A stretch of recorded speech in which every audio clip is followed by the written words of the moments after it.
Today's episode is made possible by Northwestern University Press and their new, much-anticipated release, Love Child's Hotbed of Occasional Poetry by poet Nikki Finney. This minglement of poems, observations, fictions, and treasured artifacts is Finney's first book since Head Off and Split, winner of the National Book Award for Poetry.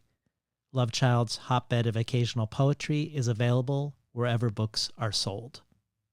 Speaking of poetry, in celebration of Poetry Month this April, Tin House invites you to pause for poetry. Watch and listen on the Tin House social media channels as writers share some of their favorite poems in a minute or less at #pauseforpoetry. Next up is my conversation with poet and fellow literary podcaster Rachel Zucker. I don't want to suggest that the length of my shows is indicative of my magnitude of interest in a given guest. Obviously, my short hour with Zadie Smith, I wish could have been many more hours. But in this case, the duration of this show, the space we create together to really explore Rachel's poetics and aesthetics and the questions and convictions that animate her work, is a direct result of the amount of anticipation I had, that we both had, about talking together. In the supporter email for this episode, I'll point listeners to the recent panel we did together on the art of the literary podcast interview that was supposed to happen at AWP and that we revived via Zoom, thanks to the vision and perseverance of the panel's creator and moderator, Mike Sakasagawa, the host of Keep the Channel Open, where that episode has aired. And I'll point listeners to Rachel's amazing podcast, Commonplace, and where to find more of the immersive audio experiences she has created to accompany her latest poetry collection. If you've been thinking about becoming a supporter of the show, particularly for the bonus audio archive, this would be a great time to jump aboard, as Rachel adds a reading from her upcoming book of lectures called The Poetics of Wrongness to the archive. For those interested in the Tin House Early Readers subscription, where you can get 12 Tin House books over the course of a year, months before they are available to the general public, keep an eye on that reward tier, as a spot or two should open up in the next month. And you'll notice other changes at Patreon, including what we are offering as the Tin House featured new release for the spring, The Last Summer of Ada Bloom by Martine Murray. All of this and more can be found at patreon.com/betweenthecovers. And now for my conversation with Rachel Zucker.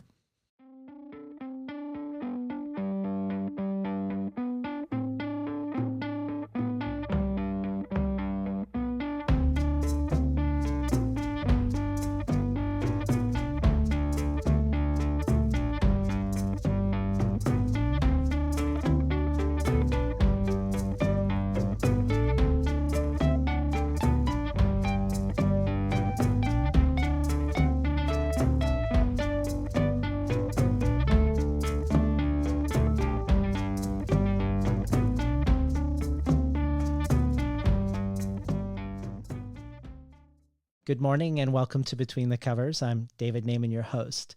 Today's guest is poet Rachel Zucker, a graduate of Yale in psychology and child development and of the Iowa Writers Workshop in poetry.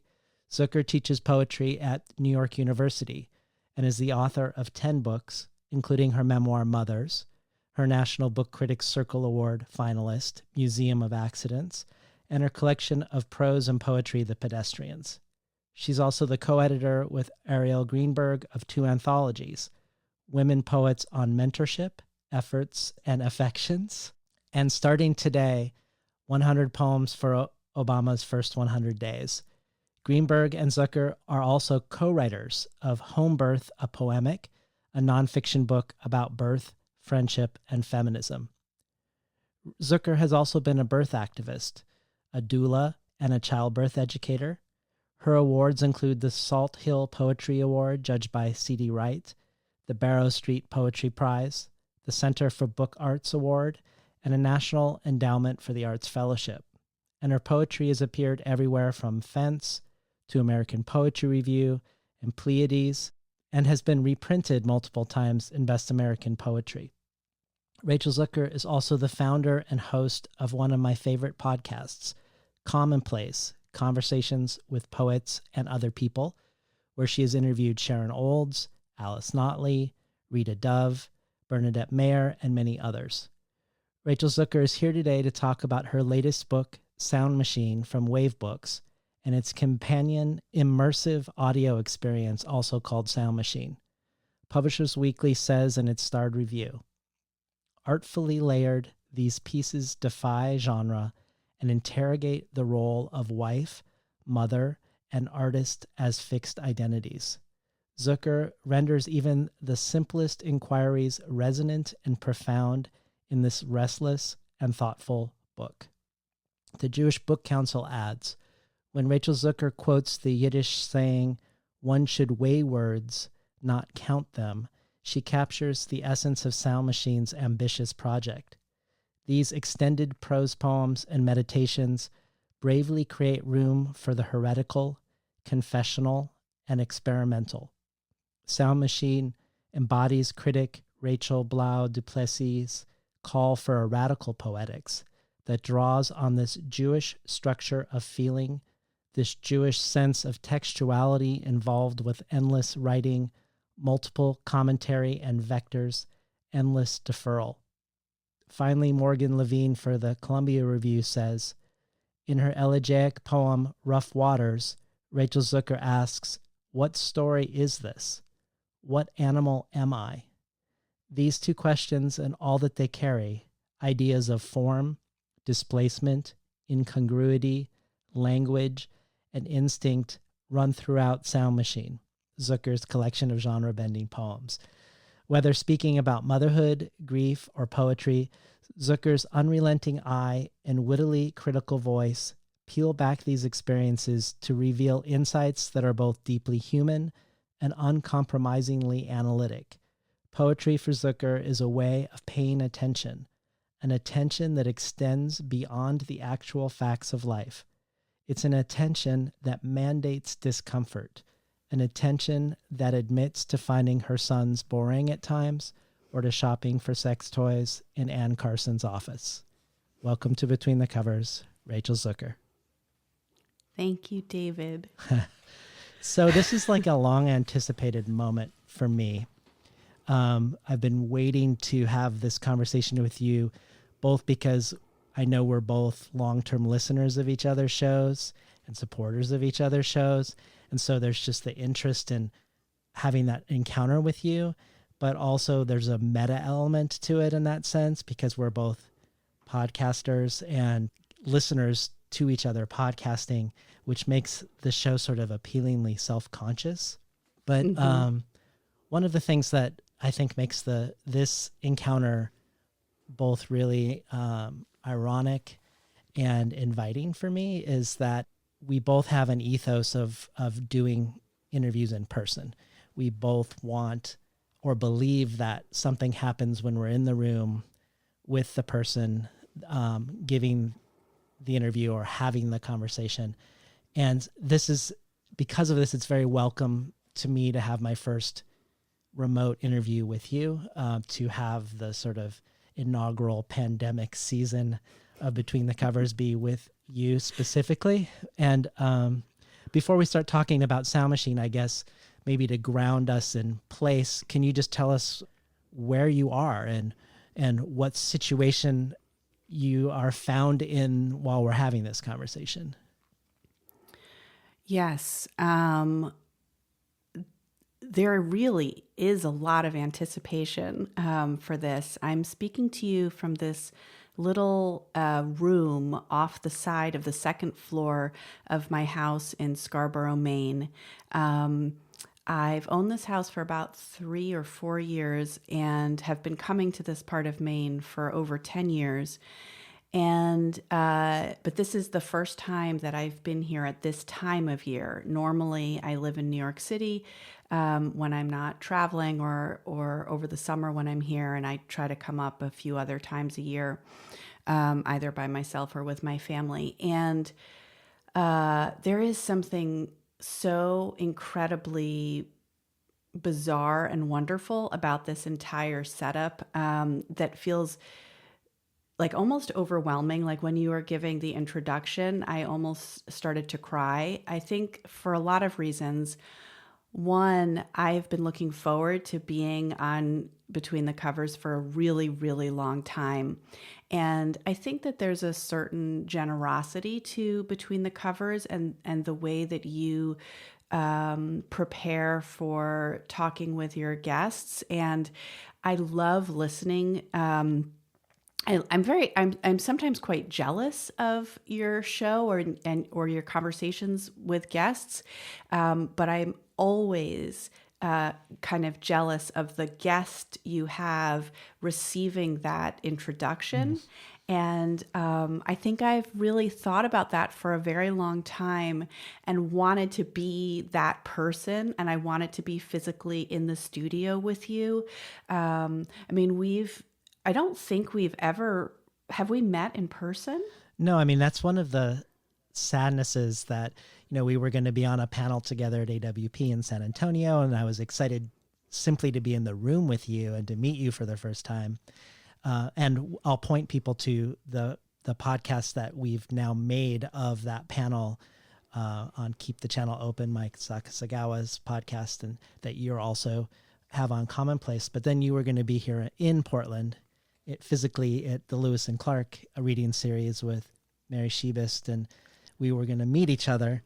But there's this irony, and maybe we can pivot here around specifically around SoundMachine when you say you teared up listening. And I know that in my my 2 Zoom seders that happened in this last week, which I'm thinking like, oh, do I really want to do these rituals mediated through technology?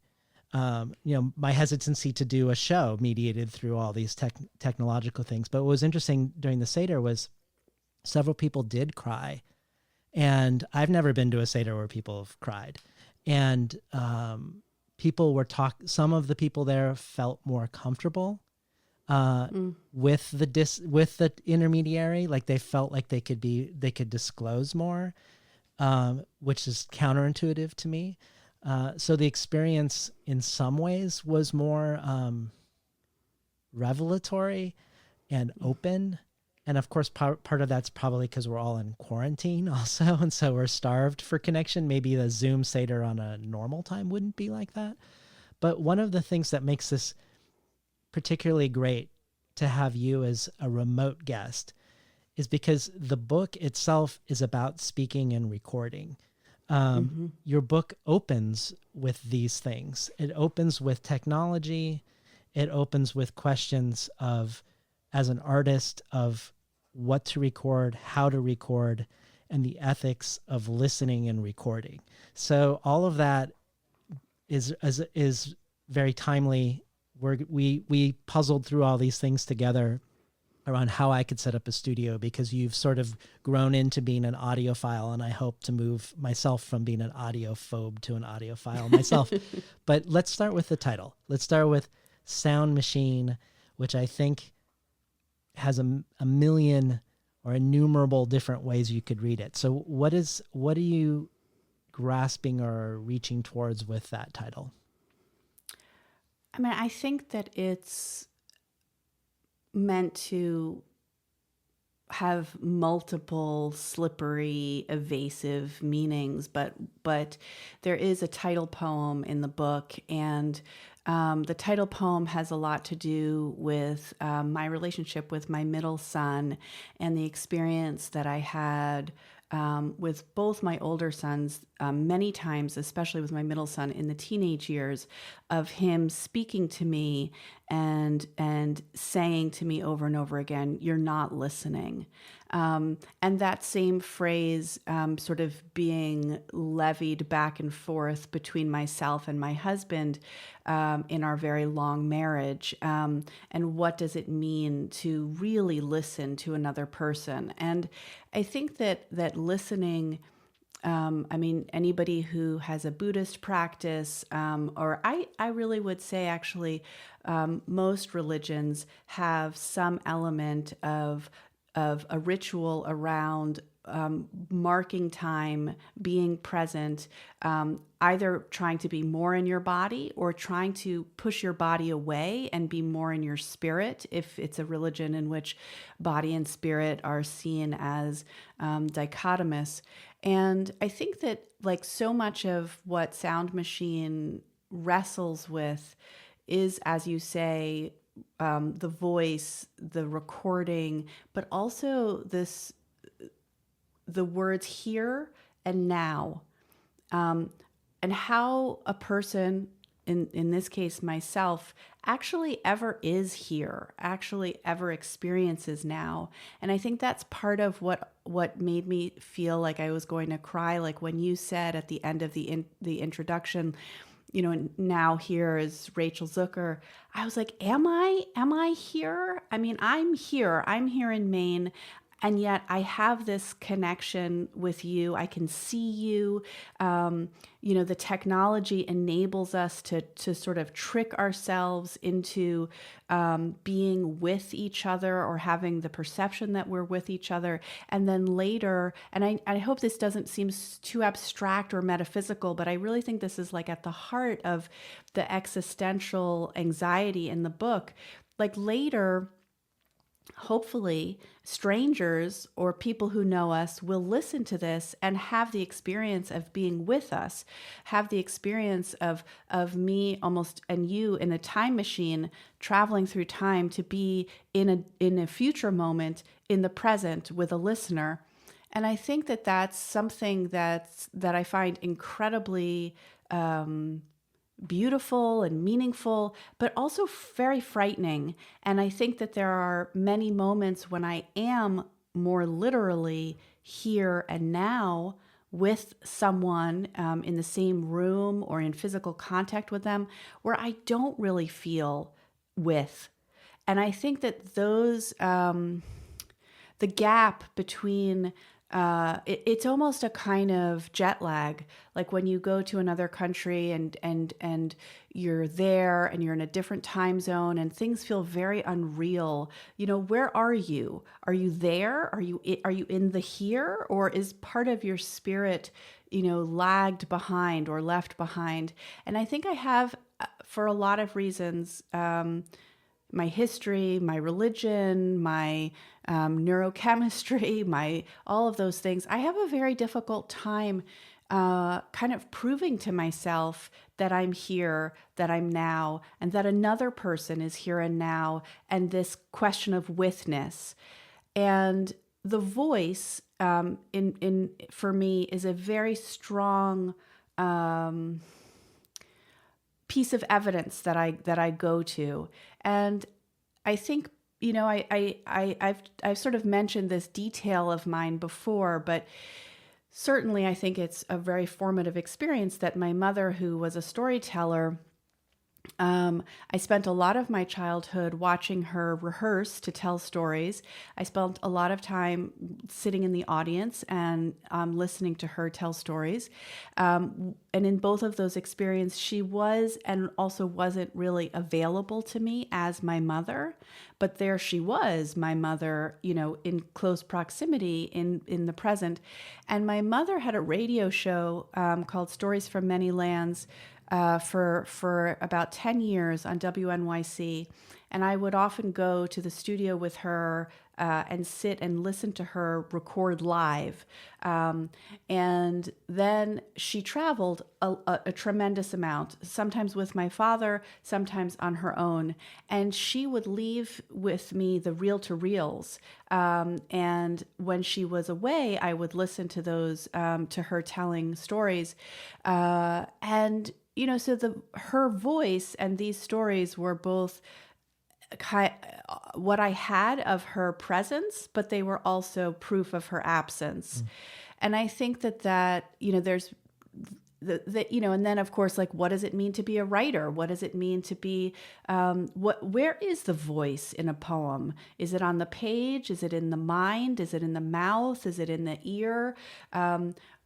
another level of this, which kind of leads into the immersive audio project, was I started to feel that these pieces in SoundMachine and some of my pieces before, maybe all of them, I don't know, kind of lived more in the performance than on the page. But I have a very complicated relationship to performance and the idea of performativity as being in conflict with the real, the authentic. And so that's another whole level of like, now we're meta, because are you and I performing these roles of two podcast hosts, but now I'm in the role of guest and you're in the host, but we're both guests and we've listened to each other, and and we're going to talk about poetry, and where is the location of the greatest authenticity of both the voice, the form, the content of these poems, which are true and real and confessional, but what does that even mean? So I think that it was, and then the last thing I'll say for now about the title is I think I'm, like many people, somewhat confused about whether human beings are animals or machines or biological machines or spirits. And I think the idea of a sound machine was this moment of thinking about there's a long piece in SoundMachine called "In the End," and that used to be the last piece in the book in an earlier version of the manuscript. And the last line of that piece is, "I was made to make a sound." And I'm playing both with "I was made to," as in kind of forced to, but also created to, as if making a sound is at the heart of my reason for being in the world. But does that make me a person? Does it make me a good person? Does it just make me a sound machine? And what are all of the ways in which we use actual sound machines, not human beings, to distract ourselves, avoid certain hearing or saying certain things, or come closer, be more engaged with other human beings and nature and our families and other people? Well, when you mentioned the question of machine, I mean, I definitely feel like you're pointing towards a sound made by a human versus the sound of a bird or the sound of a volcano, that it's something to do with the production of language, or at least of human sound. But what's interesting to me, when you had Wayne Kostenbaum on to talk about SoundMachine, and you two were parsing the various possible meanings of the title, and one of them that he came up that you hadn't thought of was, is the machine sound? Is the machine healthy? But also there's the sounding the depths. But the one thing that you didn't bring up was is the level at which it's most obviously introduced in the book, which is the sound machine, literally, of masking the sound of your husband snoring, a sound you can't stand. And so yes, that is like on the most basic level seems to be the way we first encounter this question of a sound machine. But on a bigger level, it raises the question of, can we listen when we're making a sound? Are we listening when we're making a sound? Is there a violence in creating sound? What is the ethics of creating it? How much space am I taking up at whose expense? Is there erasure? Does that sound right to you? That's one of the inquiries of SoundMachine, is this very notion of the creation of sound and the possible damage that it could do? Absolutely. And I think, I mentioned to you before that I was writing the pieces that would become the book SoundMachine at the same time that I was working on this book of lectures, which have become essays, which are very explicitly about the ethics of representing real people in art, sort of the legacy of confessional poetry, which is also an ethical consideration and ethical question.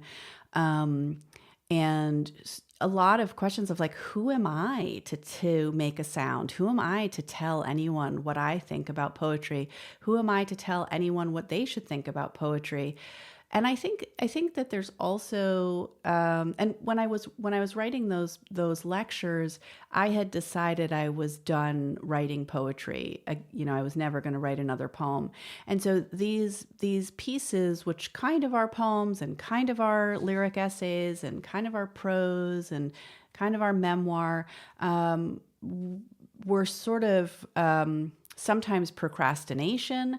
Also, I was trying to develop a set of ethical guidelines or rules for myself about what I could or couldn't say, or what I should or shouldn't say. And then I would go ahead and break all of those and write these pieces in which I did name people, and I did write about my students, and I did, sort of breaking each one of these rules. There's one other, I think, important thing that actually didn't come to my consciousness until the book was released. And I always think that's really interesting, that there are things I learn about my own process or my own books like long after I'm done with them. And I think it has to do with simultaneity. So, on a literal level, the sound machine, as you say, is a white noise machine to block out the sound of my husband's snoring. There also, in that first piece in the book, there's a baby monitor where we're listening to the sounds, to hear when my youngest would wake up. Or if he was crying. And then there, in his room, there also was a white noise machine at that time to block out the sounds of his brothers, who had a very hard time, staying quiet while he was taking a nap. And so there were sort of these multiple levels of sound that were going on. And I think that I have real discomfort with editing out the multiplicity of sound or experience, or who's there, like in the room. And I think that that I came into poetry with a sense that poetry should be concise. It should be, kind of the best words in the best order. And it was a real sort of like a model of chiseling away at the stone to reveal the form, the true form. And the poets that I love, like Bernadette Mayer, Alice Notley, just to have two examples, are poets that are so messy in certain ways and also inclusive. And I think I was looking for a way to create a poetry that was readable, but that included my thoughts, the sound of my own thoughts, what I was hearing in the rooms, the actual rooms of my life, in terms of the people who were speaking, my doubts, my worries, the buses outside. I think these pieces are very New York, like New York is in these pieces in terms of the population density, in terms of the, it's never quiet there. And you just learn to kind of filter out an incredible number of sounds and to focus on one thing. But there's some way in which I think the act of focusing on one thing feels incredibly violent to me. Yeah. And I was looking for a way to include all this stuff that's not really supposed to be in poetry. Well, I'm not sure if you may have already answered this, but when we open the book and we see the dedication, which is for you, that unspecified you, for you, thank you for listening. And then later in the book, you write a variety of things on the board for your students to consider. And one of them is, who are you writing for? And I know the for you, thank you for listening, both seems to have a double, seems like you're talking to your readership and to your listenership at the same time, as a podcast host and as a poet. But who are you writing for? Is that even a question you ask yourself as a writer when you're writing? Is there a real or an imagined audience when you're writing? It's definitely a question I ask myself. It's not a question I I know exactly how to answer. Like I feel like all the questions in my life.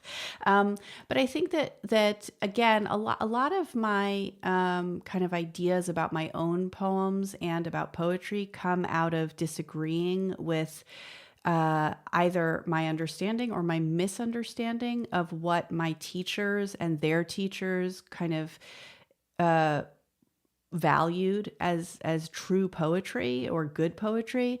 And so one of them was, that you shouldn't write for an audience, that to do so was a kind of pandering or a kind of manipulation or almost like close to advertising, and that true poetry was timeless and kind of not for anyone.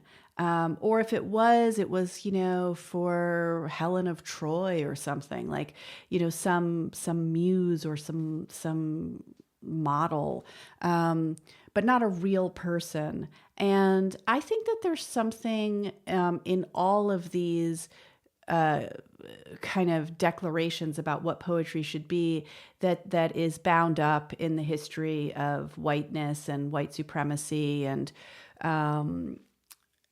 in a real kind of oppressive power structures. And I think, if you just think about like the difference between acting and storytelling, or mostly the difference between white churches and black churches, or the difference between storytelling traditions in indigenous cultures, there is a participation, there's an awareness of the audience as present, that I think is it's very different from, let's say, classical music from a European background, in which the classical musicians don't acknowledge the audience except in the very beginning and at the end.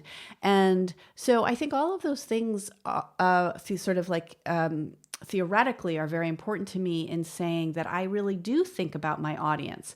But then I think that there's something much more personal about the ways in which I think about the audience. And in the long piece called "It Has Come to My Attention," there's a moment where I'm talking to my son, and I'm sort of talking to him, and he is the he, but he's also the you in the poem at that moment. And I'm switching back and forth between first person and third person. And I try to refer to him in third person. And there's something so terrifying to me about doing that in that moment. I need for him to be the you in that poem, in that moment, in order to, in my mind, keep him safe, keep him alive, keep him real, keep my maternal attention focused solely on him. And also in that moment, I try to explain to him that, over the course of my whole writing career, people have suggested in one way or another, like, well, just, write it for yourself and put it in the drawer and look at it later, and, or write something that you're never going to publish and you're never going to show anyone. And I've always really bridled at that. And at that moment in the poem, I'm really kind of considering whether my life depends upon knowing that I will show my writing to an audience, or the idea that there is an audience, that somebody is listening to me. And I think, if you want to talk to my therapist about this comes from kind of an early lack of feeling seen or heard or acknowledged from my mother in particular, and to some extent my father. But I think that whatever it is in my own history or my own temperament, the idea of writing for an audience, and when sometimes it is a very specific person, the you is a very specific person, but in this case, I think it is in different pieces, a very specific person, and also a general you, and not only general, but it's not general, that's not the right word, a specific unknown you. The idea that there would, right now, again, this is like part of what made me so emotional hearing your introduction, because the idea that you, who I've never met before, have read my work so carefully and so deeply, in some ways is, I think, for me anyway, an act of intimacy and an act of love that is in certain ways deeper than the daily intimacy and proximity and love of a long marriage or of a child and parent. And so I think that that's what I was trying to reach for, like that this idea that whoever is looking at this book at this moment, someone I don't know, maybe, that person is actually incredibly precious to me. I love that. Thank you. I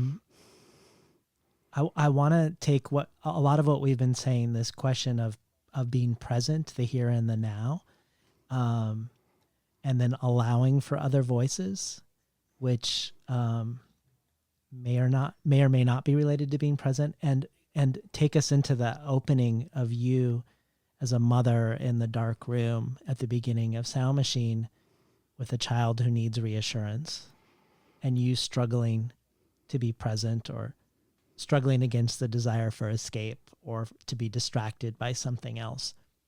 And later in the book, as you reference the actual poem SoundMachine, where your son accuses you of not listening, or at least not listening in a way where he feels meaningfully heard. Recording scenes like this don't feel like they're new to your work. They feel like a through line for me from book to book. Similarly to when you say, like, and there's a taboo question, there's a issue of taboo also in this, like that the way you would say, like, my introduction might have an intimacy that's more than a long-term marriage. I'm sure there are people who are pausing at that and going, oh my God. And similarly that you would choose to portray this scene of you really wanting to leave the room at the very moment your child would last want you to leave the room is part of that. But it feels like what I would like to do in this conversation is unpack your poetics, which you've both called a poetics of motherhood and a poetics of wrongness, both of which we see here.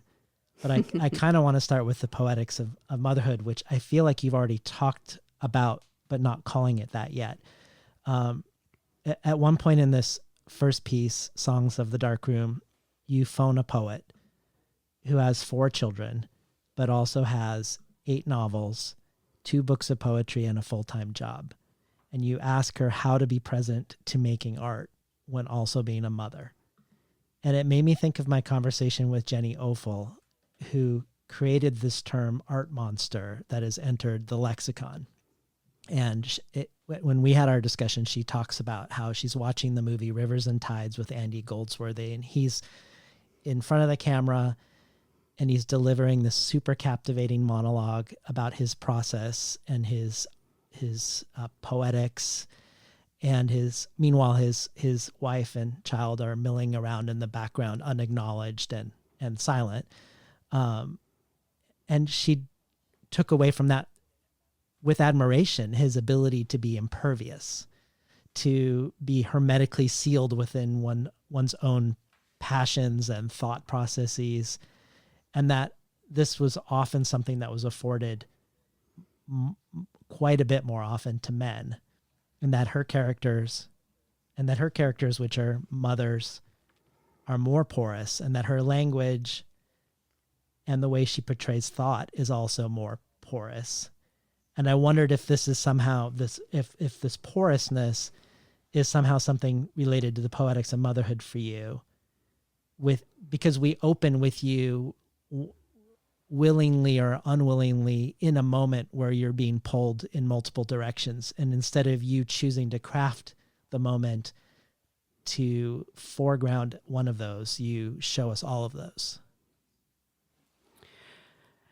Yes.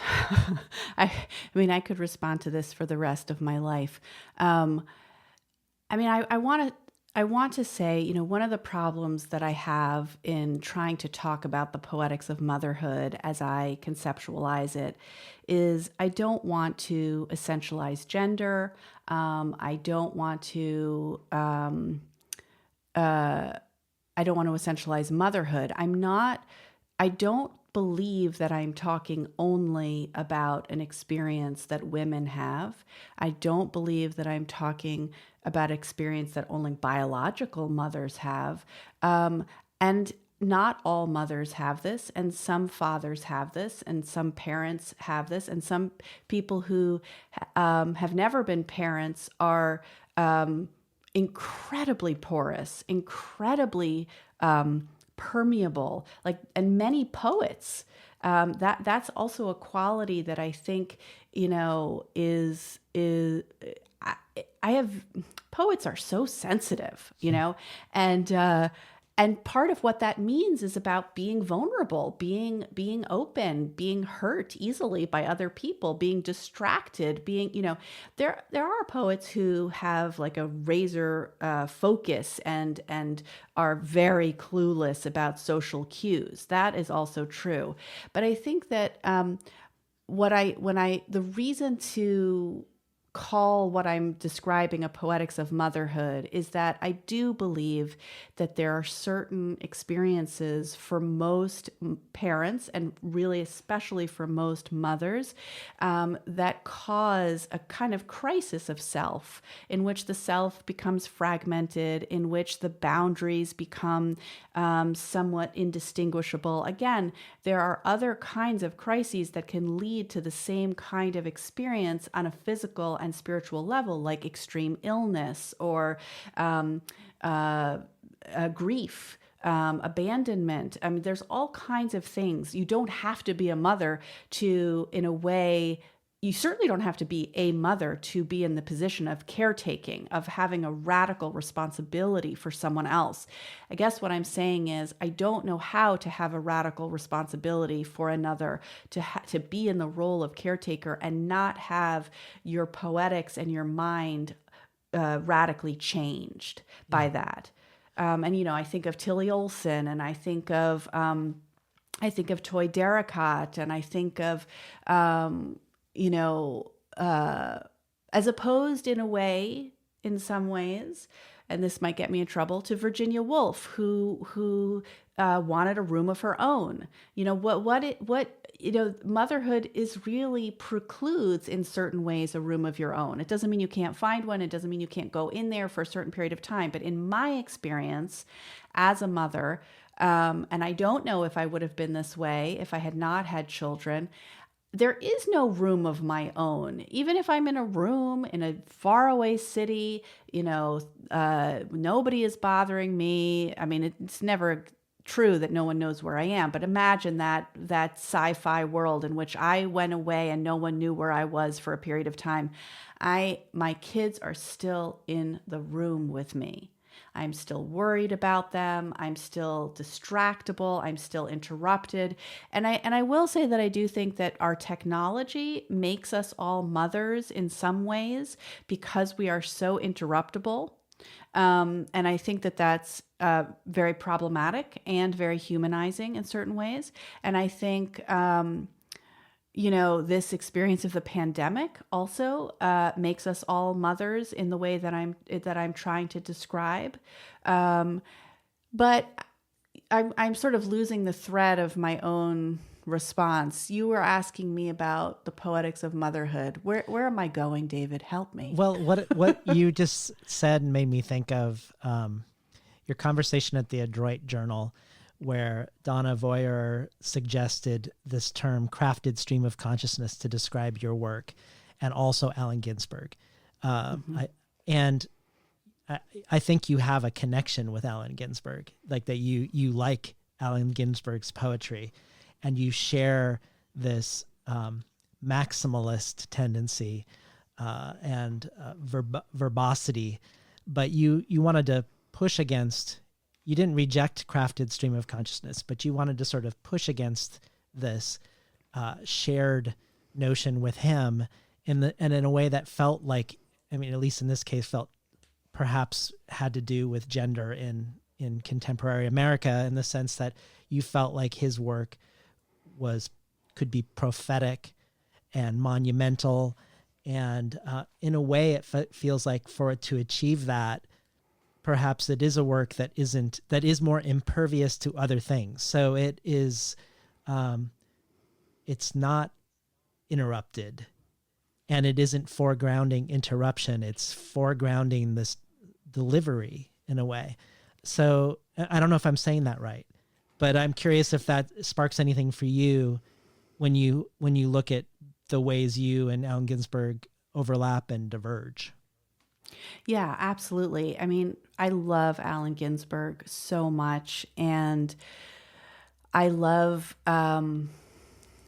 the disobedience that he has in his work, that I also associate very much with Alice Notley, but very differently. But yes, absolutely. His work is very monumental. There's also some not that hidden misogyny in his work. And it's very, I mean, I can't help but think that part of why his work and my work are so different, even though they feel very connected in some ways, is that he never had children. And he never really, this is not to say that he never cared for anyone or deeply loved anyone, but he was able to, take drugs and, follow his bliss or follow his visions. And I really can't very much. I also think that there's something important to say, which is that, my own experience of motherhood, is very much through the filter of heterosexuality. And I think that queer motherhood is importantly different from heterosexual motherhood, because there's always this other person, in my experience, and also a monogamous two-person rather than polyamorous relationship. Like, I think all these things matter and inform what I'm trying to describe. So, and then of course the actual temperament and personality of my particular husband, who is a feminist, who is very supportive, who is very open, who is very liberal, who had an enormous amount of day-to-day contact with our kids and care of our kids. And to some extent, it's been an egalitarian marriage, but in other ways, it absolutely has not. He is a teacher. He goes to school. He compartmentalizes, whether that's because of his gender or because of his temperament. I can't fully say. But what I know is that I never let go of, there is some part of me that it always knows where my kids are, always knows, is always thinking about them. And it's not just my kids. I think that being a mother has led me to a kind of vulnerability, permeability, porousness, susceptibility, openness that is, maybe I had this before, I don't know, but I certainly have it now. And I feel that way about my friends, and I feel that way about my loved ones, and I feel that way about, stories that I hear of strangers very far away who are suffering, and there's nothing I can do for them, but they are still present for me. I do not feel able to shut the world out the way I see that he can shut the world out, even our own children, even me, for sure. He's quite good at shutting me out. And so I think that's part of what I'm talking about. So Allen Ginsberg is having these ecstatic experiences and these visions, and he's like getting in touch with his body, and but I mean, I feel so attracted to that, and I feel that there's something in me that speaks to, but I also feel so contained by my domestic responsibilities. I mean, I'm always in the fucking apartment. Yeah. Like do I ever go outside in the poems? Hardly ever. Well, let's hear. So I don't know. Let's hear a poem. I was hoping we could hear "There Are Two Magics." Great. Oh, I am briefly outside in that one. Are you really? I think so. I think it starts outside. There are two magics, he said, describing the fantasy novel he was reading as they walked the drizzled streets. She was listening and laughing and realized she'd been walking through one city or another next to this man for more than 20 years. Longer, of course, than their kids were old, their smart alecky sons who hadn't yet met the person with whom they might walk through rain discussing ridiculous books with great sincerity and pleasure. Seriously, he said, I can't stop reading it. But when they went upstairs to the good bed in the good hotel, he did stop reading and found the place where her shoulder met her neck and touched it until her mind finally went away for a while and they became bedraggled. He went out like a light, but not even the good bed at the good hotel after good sex could put her to sleep. Not the meditation app or the long online essay about the white supremacy of conceptual poetry. She missed her dead mother and her middle-aged cousin who'd died the summer before. She wondered whether, miles away, her youngest was whimpering, her oldest awake texting, her middle son worrying. She wanted the husband to tell her the plot again, but didn't want to wake him. He lay over the covers on his back, his breath audible and regular, folded hands rising and falling, peaceful and fearless, as if she'd never once meant him harm, as if she'd always loved this warm animal, as if this were not the same summer she'd said, if that's really how you feel, this isn't going to last. And he hadn't said anything. Anger, sadness, doubt, and disappointment was a wave that slapped them down and under. So many people had died, and life felt shorter than how long they'd been together. They had, through so many omissions and commissions, hurt and been hurt. It was that same summer, but she was alive and awake. He was asleep and alive. They were weak, but they were still there. We're talking today to Rachel Zucker about her latest poetry collection from Wave Books, SoundMachine. So I wanted to circle back briefly to the opening scenes of SoundMachine in the dark room, and then later your son who says you aren't listening, and then to bring in your mother again, who you've already referenced, because in a way, she's more of a sound machine than the sound machines that are in the rest of the book. And you reference this, that we also learn in your memoir, Mothers, that she was literally on the radio. And when you went there, you needed, obviously, if you're going to be in the studio, you needed to be quiet. So she was a sound machine that was erasing her daughter in those moments. And also, as you mentioned, when she'd go out on tour, she'd give you these reel-to-reel tapes of her radio show. And you say in Mothers, I'm listening really to the sound of her absence. Her voice is the sound of her absence. And you wrote about your fraught relationship with your mother while she was alive. And I feel like what happens because of this is one of the principal ways your poetics of motherhood and your poetics of wrongness meet. So before we proceed, I'm hoping we could talk a little bit, or you could talk a little bit about your mother in relationship to the publication of your memoir, Mothers, and her desire for it not to be published, because I feel like from there we can go into some of the questions you raise in the Poetics of Wrongness, which is your upcoming lecture series, which you graciously allowed me to read in preparation for today also.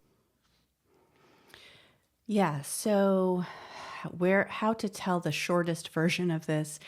I started writing Mothers, or what would become Mothers, because I was invited to I was invited to a poetry reading, to give a poetry reading and speak about a mentor. And I had written a book, I had co-edited with Ariel Greenberg this book about mentorship, in which we did not include our own essays, but it was women born in the 1960s and 70s writing about a living woman poet who had in some ways mentored or influenced them. The idea being that my generation of women poets had teachers and mentors who were women, but the generations before us, they really didn't. And so we wanted to sort of record and investigate female mentorship. So when I started to write this essay, and I was trying to think like, well, who would I write about? Who is my female mentor? And I thought about Alice Notley, and I thought about Sharon Olds, and I thought about Brenda Hillman, and I thought about Adrienne Rich, and I thought about I'm forgetting some very important people. I even thought about Wayne Kostenbaum as a mother. I thought about James Schuyler as a mother, David Trinidad as a mother. And so I started writing, and it just sort of became this longer and longer prose piece. And I'd not really published a book of prose before that, or written one. I actually had written a book of prose that had never been published and still hasn't been. So I was writing this, and I was including a lot of quotes from different female poets who were very important to me. And it sort of became about motherhood, about mentorship, but also very specifically why I felt I had spent my whole life looking for a mother when my mother was alive. And, what was that in our relationship that I didn't feel like I'd gotten what I needed? Why was that? Was it because of my mother? Was it because of me? Was it because she was an artist? And she chose being a storyteller and being a writer sort of over being a mother. And when I was growing up, I really had this fantasy that I was going to have 4 sons, that I was going to not work, that I was going to stay home and, cook and do all the things my mother didn't do. I was going to be the opposite of my mother in every single way. And that was like really how I defined my own identity. And of course, when I became a mother, that is not what I did. I kept writing, and I kept working, and I kept teaching, and I certainly was home a lot. I certainly have been an extremely hands-on mother, and a very, very, very different mother from the way I feel my mother was with me. But I started to recognize a whole lot of feelings that I think gave me insight into what my mother may have felt. And I think the primary kind of wound that I felt as a child was the feeling that my mother didn't really want to be there, that her mind was elsewhere, that her imagination was elsewhere. And that certainly was something I experienced as a mother, where I would physically be there with my kids, but there were many times where I felt I was not as present as I imagined I would be, or as I wanted to be, or even being pregnant, which I had looked forward to, so much and idealized. Like, I just felt sick all the time. It was not what I thought. And as you said earlier, like having a baby is so boring and hard and exhausting sometimes. And children are awful. I mean, my children are awful sometimes, like really awful. If anyone treated me the way my children treated me, I would go to like a shelter or something. So I wrote this book, and I didn't even know it was a book, and I just kept writing it and writing it and writing it. And the other piece of it that's really important is that I had been telling my students for years, write about the thing you're most afraid to write. And I had thought like, oh, well, I've written about how boring children are, and I've written about my marriage, and I've written about sex, and I've written about, so I've really been doing this. But I was like, you know what? The thing that I'm most afraid to write about is my mother. And I'd also experienced 2 deaths of women who were very important to me, who had been sort of like mother figures to me, Peggy Sradnick and Alana Stein, one who was the head of the daycare center my children went to and really taught me a lot about mothering, and my doula instructor, Alana Stein, who also taught me a lot about care and support. And both of them had died. And so part of the book is about like, why have I been looking for a mother my whole life? What kind of mother have I become, surprisingly? Can I forgive myself for this kind of mother that I am?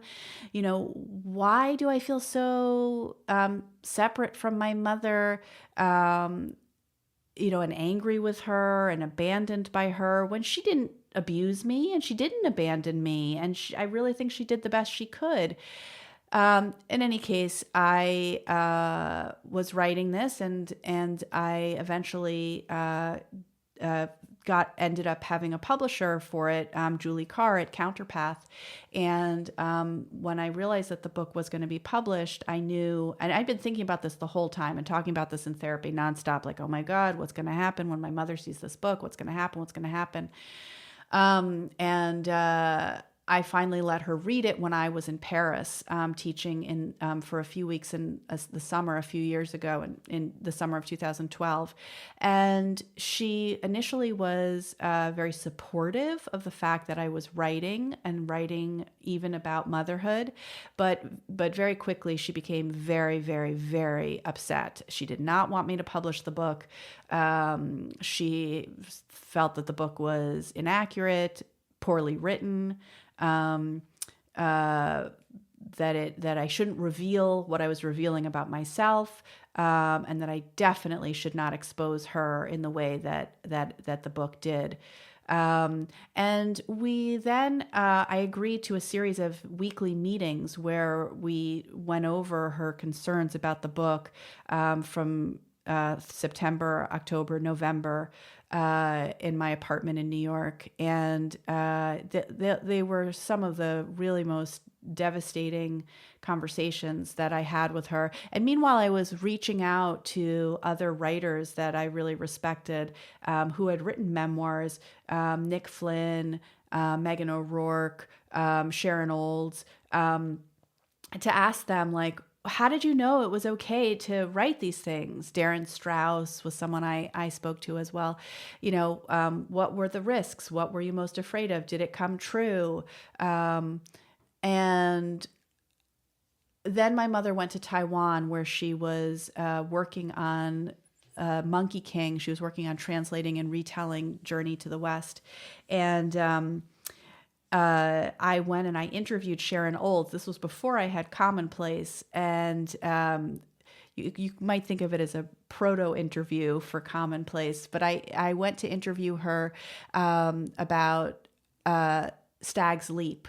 And in preparation for this interview, I reread every single one of her books, like very carefully. And I just also was like filled with what I suddenly saw as these cautionary tales in her work, that she had written with a lot of openness about her family in ways that were deeply inspiring and important to me and to many other people. But it seemed like she was saying in Stag's Leap, to some extent, yeah, my husband didn't really like it, and this was part of what led to our breakup. So I was thinking about all those things. I went to interview her. I basically did a terrible interview. I basically just said, should I publish this book? And Sharon would not tell me the answer to that.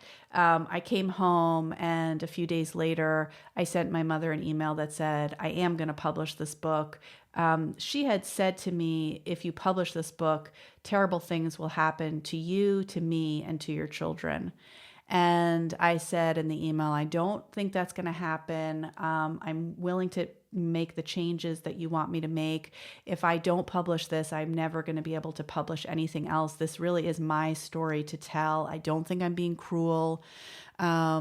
And I think we're going to, get through this. And she got my email and sent an email to several of her friends and her assistant, and basically said, like, Rachel is breaking my heart. I can't believe she's the kind of person who would do this. And I'm so upset.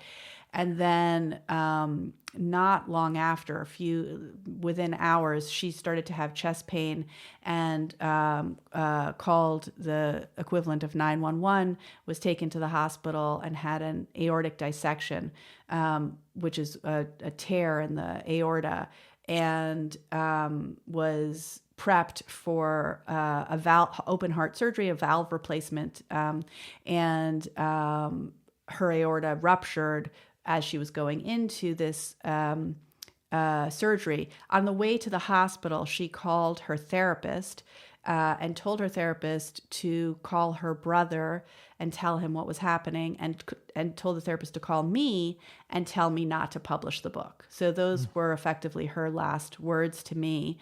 And she did not live. She lived through the surgery, but she never regained consciousness. So, I had already had many experiences in my life in which I was unsure about the ethics of saying certain things in poems or in writing, revealing personal information, naming people. Some people didn't like it. But boy, this was a whole other level of trauma. I mean, it really was trauma. And I did feel for a long time that I had killed her, and that writing in this confessional way could kill someone. Yeah.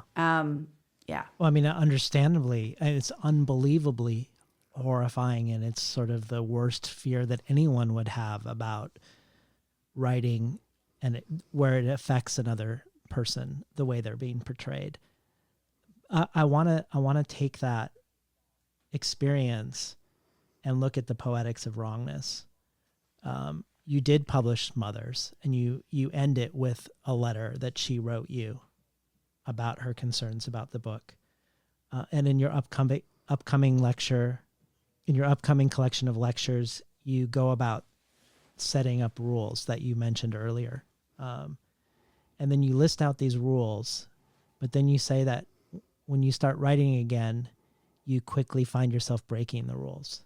And similarly, in SoundMachine, you have this incredible long poem called Confessional, where you omit the names of the people being referred to in the poem.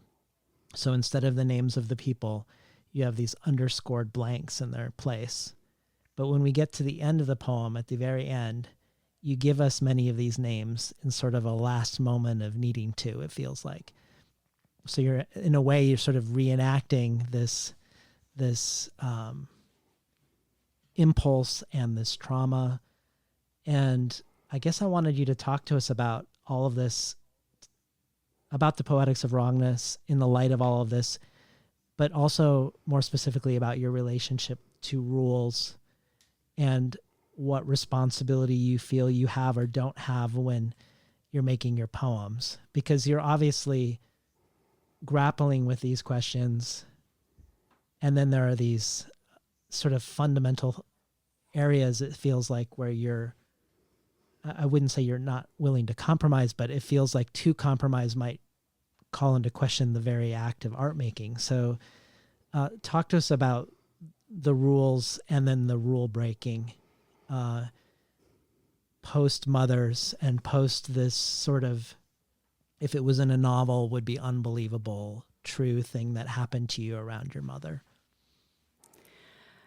I mean, I think that the only way I can talk about it post Mothers is to talk about it pre-Mothers first, just for a few minutes.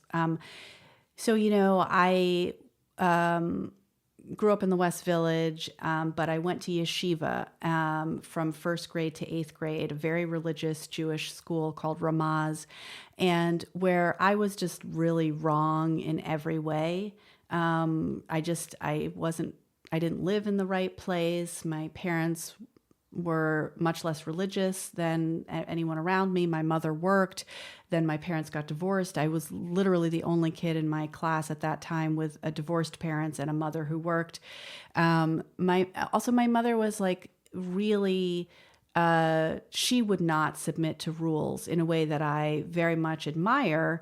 And even at the time, like really was both sort of embarrassed by, like she just was not ever a mainstream person, just dressed how she wanted to dress and said what she wanted to say. And so I was really an outcast in school and very lonely. I didn't have any friends. And I was a smart kid, but who did not learn Hebrew, and half the day was in Hebrew. And like I said, we weren't observant at home. And so I was always breaking the rules, and I was always getting in trouble, and I was always feeling wrong, and I was always feeling stupid. And I had terrible handwriting.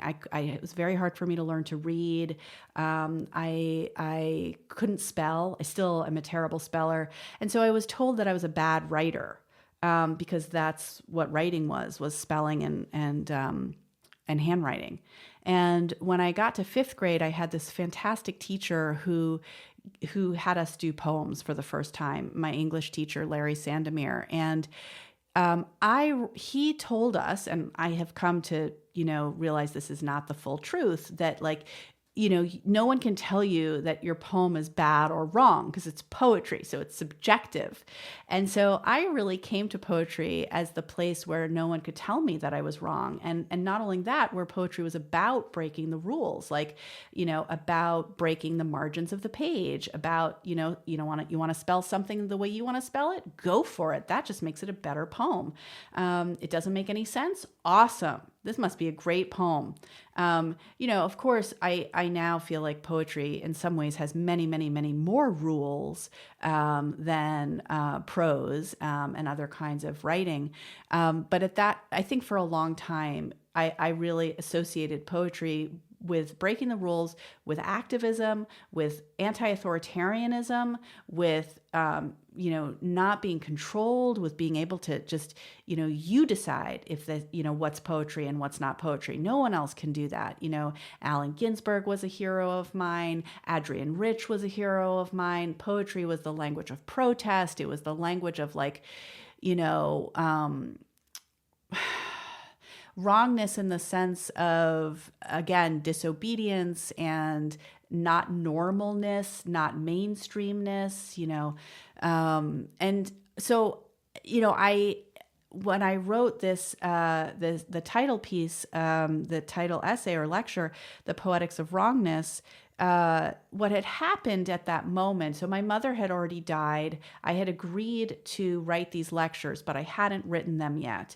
And then my mother died, and I was like, oh my God, how am I I'm never writing anything again because I've lost my right to write poems because I killed someone, and to write anything personal. I'm not going to write anything personal ever, ever, ever again. It's too dangerous. It's too selfish. It's off the table. But I had been paid to write these lectures, and I really wanted to write these lectures. And so I started writing these lectures, and I wrote a whole lecture about the history of photography because I had studied as a photographer in addition to psychology as an undergraduate at Yale. And then I wrote, and I was very interested in the way that I'd been influenced by photography and photographers more than poets and by literature. And then I wrote a whole essay, a lecture about the history of confessional poetry, Sexton and Plath primarily, and also Robert Lowell. But and so I was like, look at this. I have written these lectures as I have been paid to do. And then I realized, oh my God, both of these lectures are clearly a justification to my mother. It's not explicit, but they clearly are like, look, Mom, here were these confessional poets who wrote in this style, and we don't think of them as horrible people, although we kind of do. We definitely think of Sexton and Plath as terrible mothers, and Lowell was a terrible father and a terrible husband, but we don't think of their poems as terrible. We think of them as liberating. We think of them as, revealing the truth of humanity and the complexity. And look at this history of photography. These are, if you want to look at street photography, or if you want to think about Sally Mann's photography, she is a really important photographer to me who took photographs of her children, sometimes naked, and got into a lot of trouble for doing that. But to me, this was like the most intimate, moving art. And so clearly I was saying, look, I'm not the first person to invent writing about, somebody. This is what art is. And so then I thought, okay, look, I'm going to keep writing the same lecture over and over and over again unless I write it. So I wrote a third lecture that was literally about everything I'd ever written that had hurt anyone. And I gave all 3 lectures to the series editor. And he read all of them, and I had a writing retreat scheduled that I was just going to revise based on his feedback. And then I was so thrilled. I was supposed to write 3 lectures. I wrote 3 lectures. Fantastic. He said, these are not lectures. One of them is too informational. One of them is too long. One of them is just not, it's too personal. It's just not a lecture at all. You know what? I think, you've done a lot of thinking, and I'm really interested in, your thoughts, but I think you should start over. And don't cut and paste. Don't try to save these. Just start over. This was a devastating revelation to me that instead of 3 almost finished lectures, I had nothing. It was a very hard time for me personally. My kids were struggling. There was a lot going on. I had set this time aside. And so I started to write what became called The Poetics of Wrongness. It was originally called F.U. and then the name of the editor. And then it had : every goddamn thing I know about poetry. So it was called that. And it basically was, started in my old style of anti-authoritarian teenage angst of like, you want to tell me that these lectures are wrong? Well, you know what? The only thing I know about poetry is that it has to do with wrongness, and that's what poets are. That's what poets do. They engage with wrongness. That's what the form is doing. And it's really a misunderstanding, in my opinion, of like everything, that poetry is about, to make it right, to make it perfect, to make it beautiful, to make it good, to make it all these things, that really it's in the brokenness and in the deformity and in the difference and in the failure that poetry really lives, and that I understand both myself and poetry. But even though I believe very strongly in the Poetics of Wrongness as a kind of manifesto, I also was stuck with this other truth, which was, do I think it's okay to kill people? No, I do not. Is it okay to be wrong in certain ways? No, it is not. Am I okay with hurting my children? No. So then the rest of the book, I sort of have to go back and figure out for myself, like, well, what are the limits? What are the limits to wrongness, or what are the consequences of wrongness that I am not willing to abide, even if it makes you a great artist? Well, can I ask you about that? Because sure, you do look at these other poets who use their personal lives as part of their poetry, and you have different responses to them. And I'm thinking of Sharon Olds and Robert Lowell specifically, where both are taboo breakers, and both are folding in their personal lives in ways that maybe you would feel some resonance with or not, but you find Olds's approach more liberating and something off about the way Lowell is going about it, which suggests that that investigation maybe is partly you figuring out, well, where are your limits? And why do I have this response? And I was wondering if maybe you could talk about both of those poets from your own perspective, And your own thoughts, are they, is it a question of gender? Is it a question of the poetics of motherhood? Or is it just really, does it dwell on the specifics of the very taboos that each of them do, or the very trusts that each of them may or may not have violated? Okay, that's a super complex question, and complicated for me also because I know Sharon Olds, and I feel like I have a really good sense of her personal generosity. Of course, I don't know what it's like to be her child, although I actually did go to high school and college with one of her children. Oh, wow. So that's also a strange thing to have seen her from the distance in the role of mother. And to have a little bit of insight into her as a mother. I mean, look, Lowell is a kind of an easy target for me. And I think that that's both fair and unfair for me. I think it's interesting. None of this made it into the book, but I read a lot of Snodgrass, who I think is a very underread poet. And his long poem, I believe it's called Heart's Needle. I haven't thought about it for a while, but there's a lot of debate about like where confessional poetry started or what really makes something confessional. And Lowell was the first one who was called confessional poet in with that phraseology from M.L. Rosenthal. But Heart's Needle by Snodgrass came out before Life Studies by Lowell. And a lot of what Heart's Needle is about is he got divorced from his wife, and because of that was separated from his child, who he would see sometimes and not at other times. And I find those poems to be both deeply confessional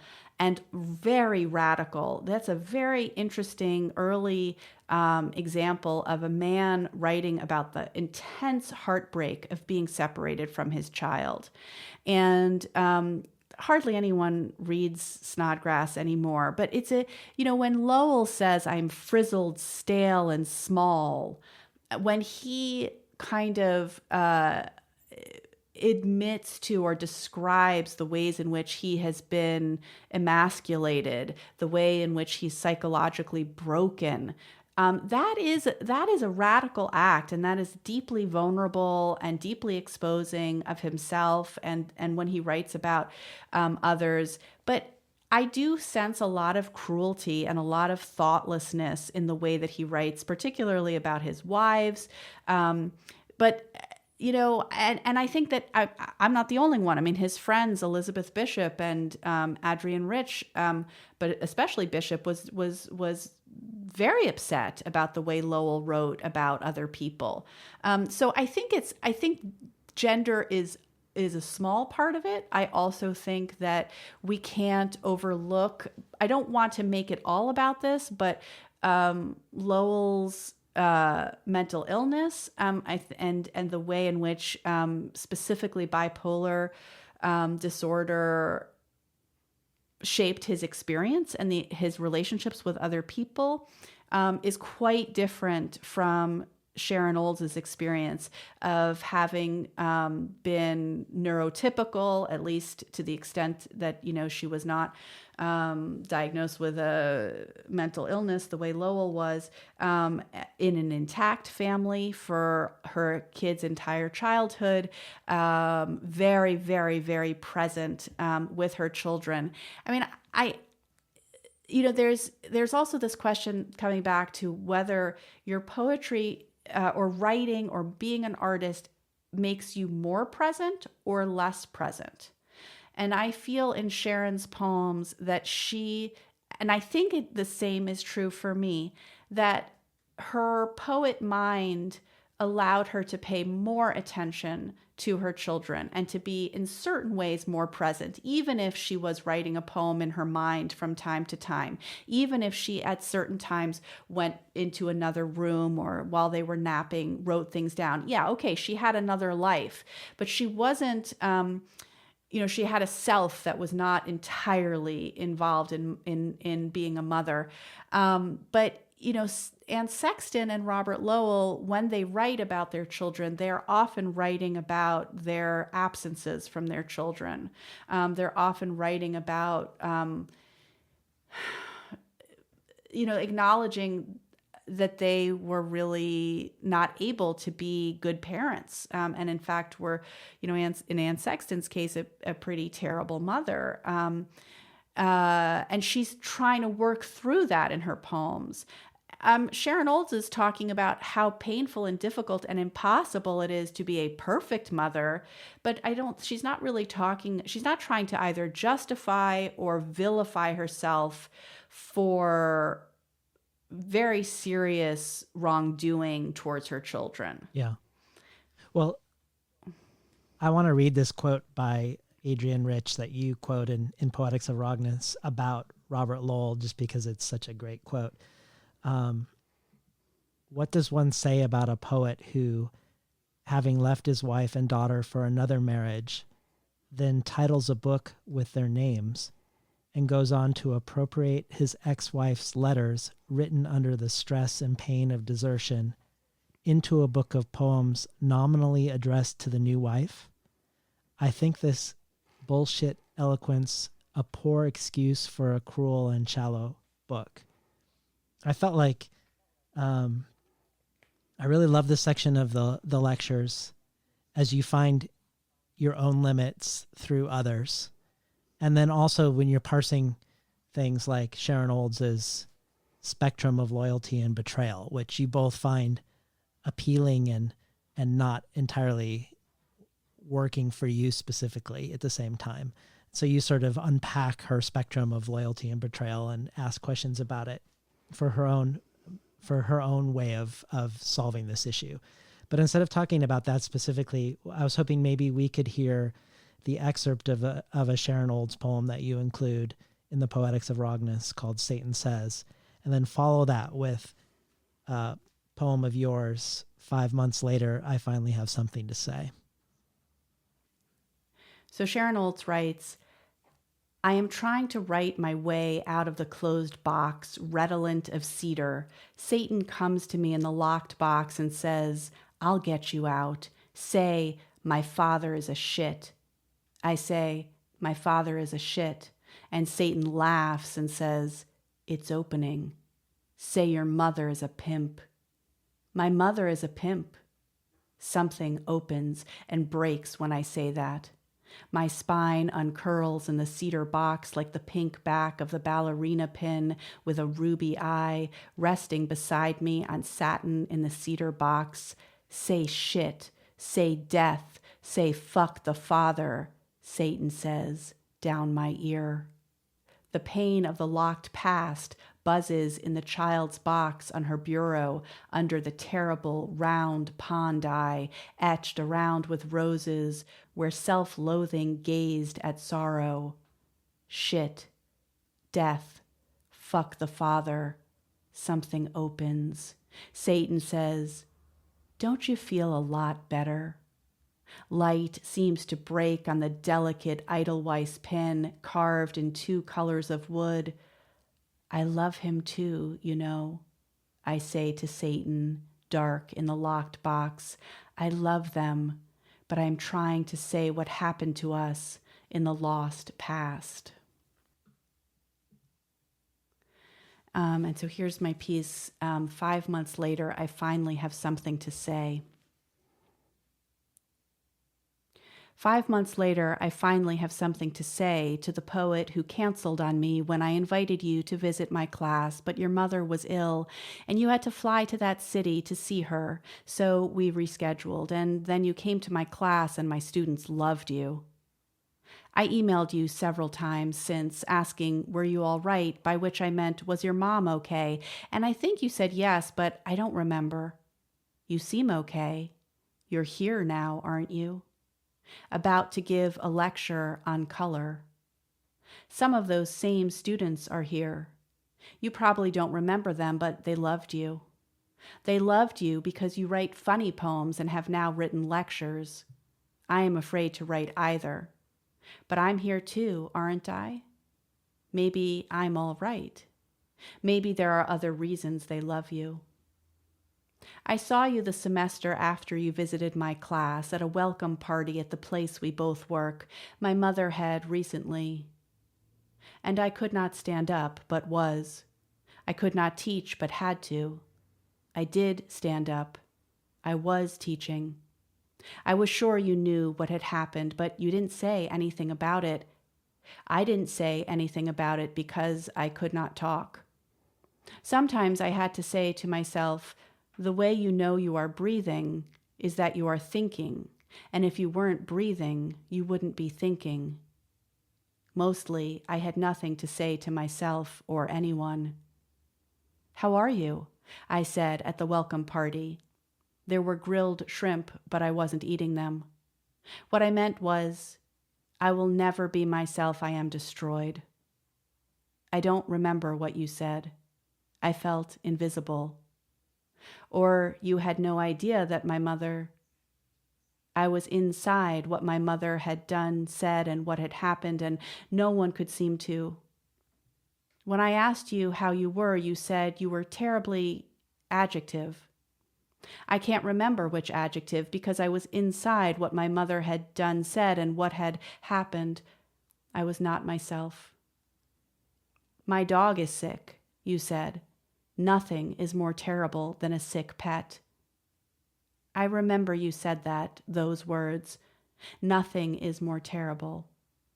I remember you teared up. I think I am not making this up, but I was not really there. I was inside something else, something that seemed more terrible. I wasn't sure, though, because I was not sure of anything and because I have never loved animals. So I thought, perhaps I am not fully human. I remember thinking perhaps I lack some necessary understanding of life, some necessary understanding of what in life is most terrible. That moment, the moment I did not care very much about your sick dog, and I found your face affronting and the excitement of the students to see you destroying, was one of myriad, that's not the right word, bad feeling moments I had at that time. That time when I felt I was looking up through the bottom of a glass-bottom boat at life, when I was looking at anything, when I even remembered the word for life, which was not often. I didn't have the word myriad then. I call them bad feeling moments, but that's not right at all. I didn't have words for anything then, or the words I had were wrong. I was so debilitated, effaced, downed, taken away. I was can't stand up. I was can't read, can't think, can't look at, can't be alone, just time to time movies. Maybe if I ever loved animals, I thought, or ever had a dog I loved, I would have had some comfort at that time, which is still, if I am honest, this time. Even though I do stand up, read, think, am alone, and sometimes words. Part of that thick glass was jealousy. My students love you. Readers love you. And my mother had not. It was a time and is a time I was not loved, was the color of, is the only way I can explain it. Today you're here to talk about color and poetry. I came to hear you. It is the day before the third big memorial, which is the last, I hope, public performance of my grief. And I needed to go away from making the slideshow of my mother, young and old, on a loop, the loop which is everywhere and anywhere, and I cannot get away from, there is nowhere. Yesterday, Matt said, this is not grief anymore, but turmoil. Or he said, torture, or maybe torment. I can't remember. My memory is, my mind and all the words shot through with the loop of her face, old, young, becoming my face. You are talking about Plath and Stevens, I think, but I am always losing the train of your thinking. You joked just now about how I am sitting in the back by the door. You say I can leave if it goes on too long, but you can go on for as long as you like because I am not listening to you. I am here to stop, please pause the slideshow that is everywhere and always, and I am in the back of the room writing you this note that I will never give you. It is either an apology or a thank you or neither. I can't remember. What I have to say is that I didn't care that day about your dog, and I'm sorry, and or thank you. This is one of myriad things I should never say to you or anyone. I should never say, I think there might be something more terrible than a sick pet. But that is one of the few things I finally have to say. One of the few things I have finally found words for, the words to say. What I am trying to say is that I finally, after all these months, have something to say, even though I should not say it. Something less terrible than the things I have to say to my mother but can't, not because they are the most terrible, which is to say, unsayable, but because she died. Okay. No, I'm supposed to. Yeah, I was going to say something that I think that you reminded me of when you asked me to talk about Lowell and Sharon Olds, which comes up in both of these poems. And I think that I cannot in any way speak for Sharon Olds, but I do think that one of the things that I kind of question in myself in SoundMachine is whether I feel that because I am a good person, by which I mean I have not left my husband, I have not abandoned my children, I show up for things on time, I'm very responsible, I haven't broken any laws, I'm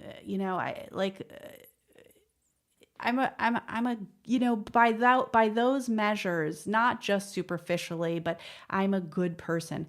Does that give me permission to be bad in poems, to say whatever I want, to do, in poems, whatever I want to do? And I think that also, there are several pieces around that, including a question I ask myself in SoundMachine about whether I can only write a poem when I have something mean or bad to say to or about someone else, like whether it's become a kind of fetish. And I don't know the answer to that, but I sort of, start considering that. And, many poets have sort of thought like, can they write when they're happy, can they only write when they're miserable? And then there's like another whole aspect of this that I think does have to do with being Jewish, and has to do with something I've talked about before, but this question of like the difference between, and this, I do feel that this was a real misunderstanding, that confessional poetry was a real misnomer, in the sense that I don't belong to a religion and wasn't brought up in a religion in which one had to confess one's sins, or that saying something was a sin. You could have bad thoughts. I can have bad thoughts and I can say them out loud. And maybe I can write them in a book. And if they're true, it's not libel. And it's, but so I think that's a confusing thing to me, because I think that, when we use Lowell and Sexton and Plath as examples, like they did bad things in real life to real people. I'm not saying I've never done anything wrong in my life, in real life to other people, but I try very hard. I have a very, very high expectation for myself about all kinds of like citizenship and family responsibility, and I always move out of the way if someone's walking towards me on the street, like even to that level. And I think about it constantly, and I'm quite anxious about am I hurting this person? Am I listening well enough? Am I doing this? Am I doing that? So I think that's also part of, for me, that not a question I've answered, but the difference between how I see Lowell and how I see Olds. And then one more thing, I'm sorry, but I think that like there are taboos around things we're not allowed to say that are deeply oppressive. And so breaking those taboos feels incredibly important. And breaking them on the page and breaking them in language seems radically important. But I had thought before this experience with my mother, not harmful in the same way that other incredibly important acts of disobedience, like take, for example, John Brown, yes, John Brown. But I don't know. I think I had in my mind that you're kind of allowed to do anything with language. And then when my mother died, I think I really questioned that, and I'm not sure about the answer now. So my whole binary between good person in real life, bad person on the page, and I'm not even really a bad person on the page. I just spend all my time talking about how I'm, not a bad person in real life, which is potentially very annoying. Well, it seems like one of the areas where you come to maybe provisional realization is that you don't want to punch down. Yes. So in this regard, the one area that you're looking at more with your own writing is the limitations around how you portray your children, which wouldn't be the same considerations about portraying your husband or portraying your mother. But I wanted to follow up on this question around the value to the community of breaking taboos on the page. So the ways in which breaking taboos on the page might have an effect out in the world that is good, even if it's creating discomfort or shock. Because you say this in the Poetics of Wrongness, even though I believe that narcissism is often an accusation used to try to control women, I am no longer interested in writing that is only about the self. I have never been very interested in writing that attempts to exist without self. To write with no self is irresponsible. To write with only self is irrelevant. And on a similar note, one of your 5 requirements for an ethical, quote unquote, say anything poetry is that it has a purpose, that it ensures the well-being of the community and its inhabitants, and to prevent or overthrow tyranny and oppression. So I was hoping maybe we could talk about that. You do trouble this question of confessional, try to move from outside of the label of confessional for many different reasons. And you come across this term that Foucault discusses, parrhesia, which captures this idea of the responsibility to community. And I was hoping maybe you could talk to us a little bit, if I'm pronouncing it correctly, about parrhesia and how that might link in to what would otherwise be a poetics that has a lot of yourself in it, but not with the self as the end of what you're doing. Yeah. So I would like to say about Foucault that it was one of the great surprises of my life that I would ever write about Foucault. And that's kind of all I'd like to say about Foucault. No, I'm having a moment where I am about to say something I shouldn't say, which was just really very hard for me to not say it, but I don't have to say everything at all times. Do you want to say it and then we can decide later whether to cut it? Yeah, I guess so. Because it doesn't matter. It's so gossipy and irrelevant, so that's why it's totally not that important. But the thing I don't want to say is who this person is. But what I will say is that when I was writing that lecture, I spoke to a philosophy professor who teaches ethics. And he was the one who said, wait, there's someone before you who has gone through this rather carefully, and that person is Foucault. And I was like, no, I've spent my whole life avoiding reading Foucault. I don't have a PhD so I don't have to read Foucault.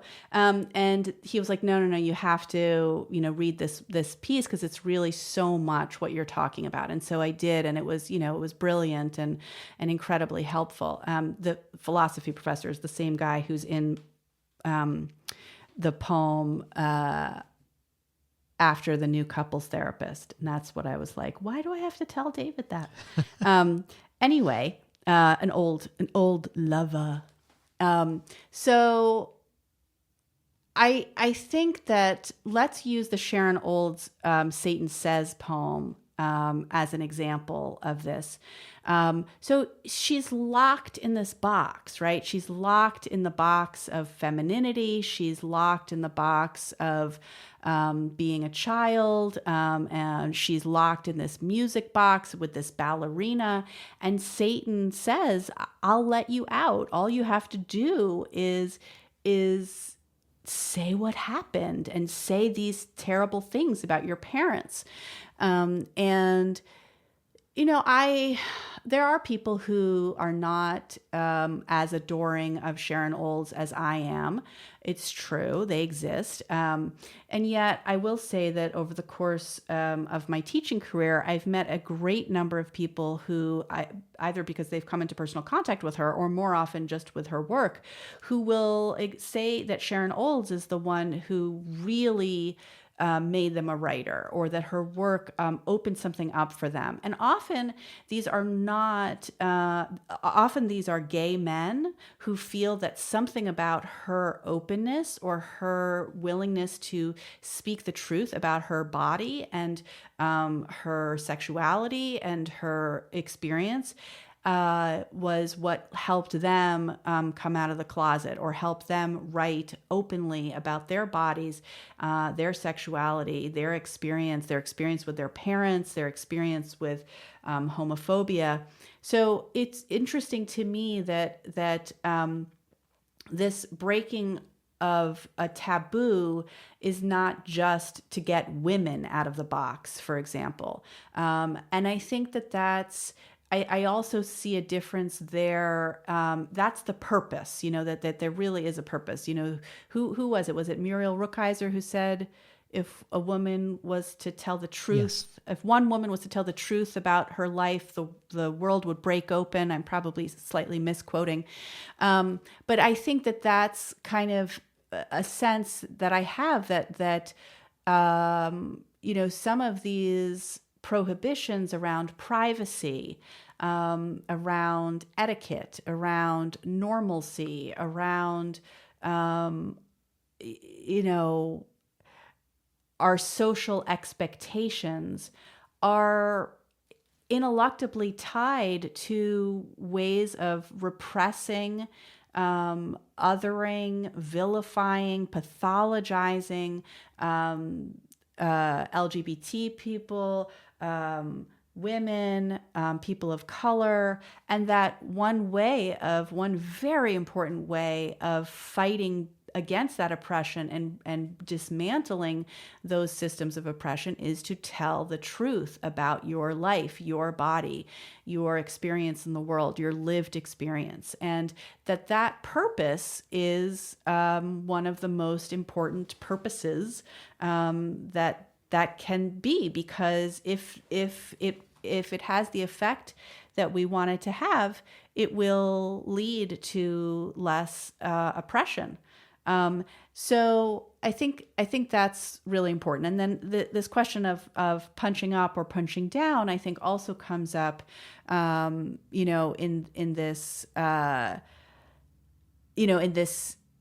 both Satan Says and in Lowell's work, in Sexton's work. I mean, there's a poem by Sexton that I talk about in The Poetics of Wrongness, that I love so much. And what the heck is it called?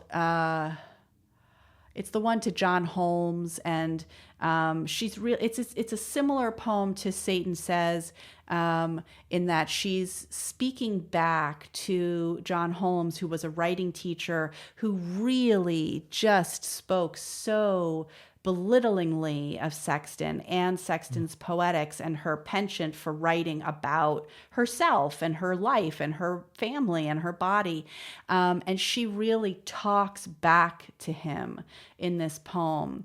And it's very clear from the poem that he is like locking her in a box in a big way. And not only that, but then making her feel like a terrible, terrible person for wanting to get out of the box.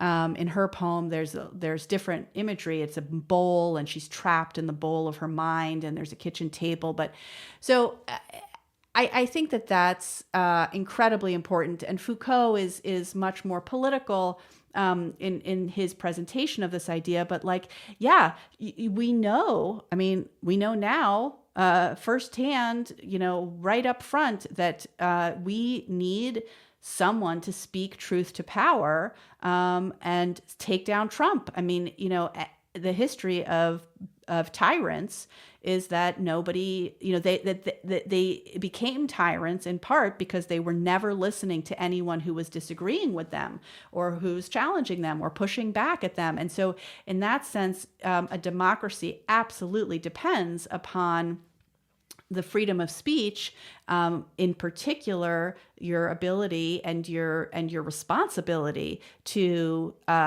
speak truth to power and to say, this is not right. But that's not the same as saying freedom of speech is that you can just shout at a child abusively right. And make them feel terrible and ashamed. It's freedom of speech. You can say whatever you want, but it doesn't qualify. It doesn't have a purpose. It doesn't change. It doesn't protect other citizens. It doesn't protect democracy. And of course, this concept comes from ancient Greece, and it's super problematic because not everybody could vote, and not everybody was considered a person or a citizen.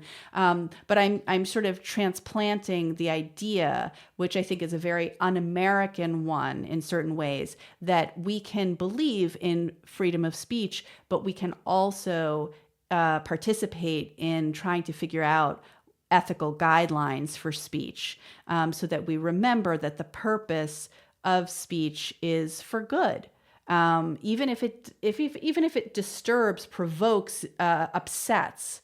That there is it's not just for shock value. It's not just for entertainment. It's not just to hurt people. I think one of the things that's compelling about your work is that it's very particular to yourself, but the ends are not there. Like what you're discussing with the Parisia, ultimately that it's about coming from below and aiming above. And you seem very aware on your podcast and in your work about your positionality in relationship to who you're speaking to. And I guess I wanted to bring up this question or explore this question with you of Parisia when talking about questions of whiteness, which you raise in your poetry and your podcast and in your lectures. So for one, in the lectures, you bring up poet Shane McRae, who you reached out to when you were exploring the confessional, and he wondered if a poet could only be considered a confessional poet if they were white, because it sort of presumes that you start in a state of grace and that you've fallen. And if you're a poet of color who might write like a confessional poet, you would never have begun in the state of grace. So you'd just be considered an autobiographical poet. And then the question of whiteness comes up when you gather your pantheon of poets for your poetics of motherhood. Women who write like you with long lines, sort of with a maximalist impulse that was often associated with men, who are reclaiming the long line like Alice Notley and Bernadette Mayer from men and repurposing it to their own designs. But you worried and wondered why the non-white poets that would otherwise be considered to be writing about motherhood, but didn't fit into your notion of poetics, who were not white, like Audre Lorde or June Jordan or Lucille Clifton, who wrote shorter lines, shorter poems.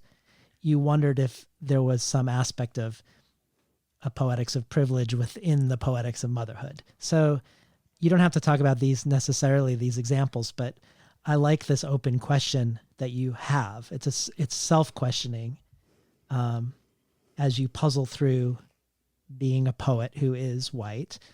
The question of your own poetics when it comes to wrongness and motherhood. Considering that race doesn't actually exist, it's not real, it is just shocking and totally not shocking and like the insidiousness of the power of this false concept. I think that it has taken we're at a very interesting moment right now in history where, it's such a interesting term, but the woke white person, and as Mira Jacob said to me, like, she's very frustrated with that term because, like, there's no such thing as being woke. You're waking up and you're waking up and you're waking up, but I think that the process of trying to wake up, and I've really learned a lot from my conversations with the poet Joy Katz, who is writing about whiteness and motherhood in really amazing ways. And so whatever it is in our own lives for white people that makes you realize that you're white, and I've said this before, it's every time I hear myself say it, I feel uncomfortable, but it is true that I did not consider myself white until probably graduate school. And because I considered myself Jewish, and I grew up, when you go to a yeshiva, there's at least the yeshiva that I went to, everything was about Jews and non-Jews. And, so I lived in New York. Both my parents were Jewish. Like, it wasn't within my family, very, very strong anti-racism. And that was equated with, being against anti-Semitism. But it was not like, oh, we're those white people who are racist. Right. It was like, there are white people, good and bad white people, and we're Jewish people. In any case. Also, can we pause there for a second? Sure. Just curious. Sure. Because obviously in most ways we're functionally white in America. Right. With white privilege, white passing, if not just white. Yep. But I think that you're realizing that late in an American context is at least for me, I don't think it's that embarrassing because that wasn't true in Europe, for one. Jews were considered a different race. They were considered to have a different smell, and they were considered to have a different size and shape of their skull. And they had all sorts of properties about them that were alien.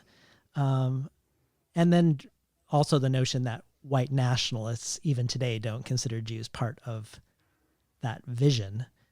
I'm not defending white Jews as not being white.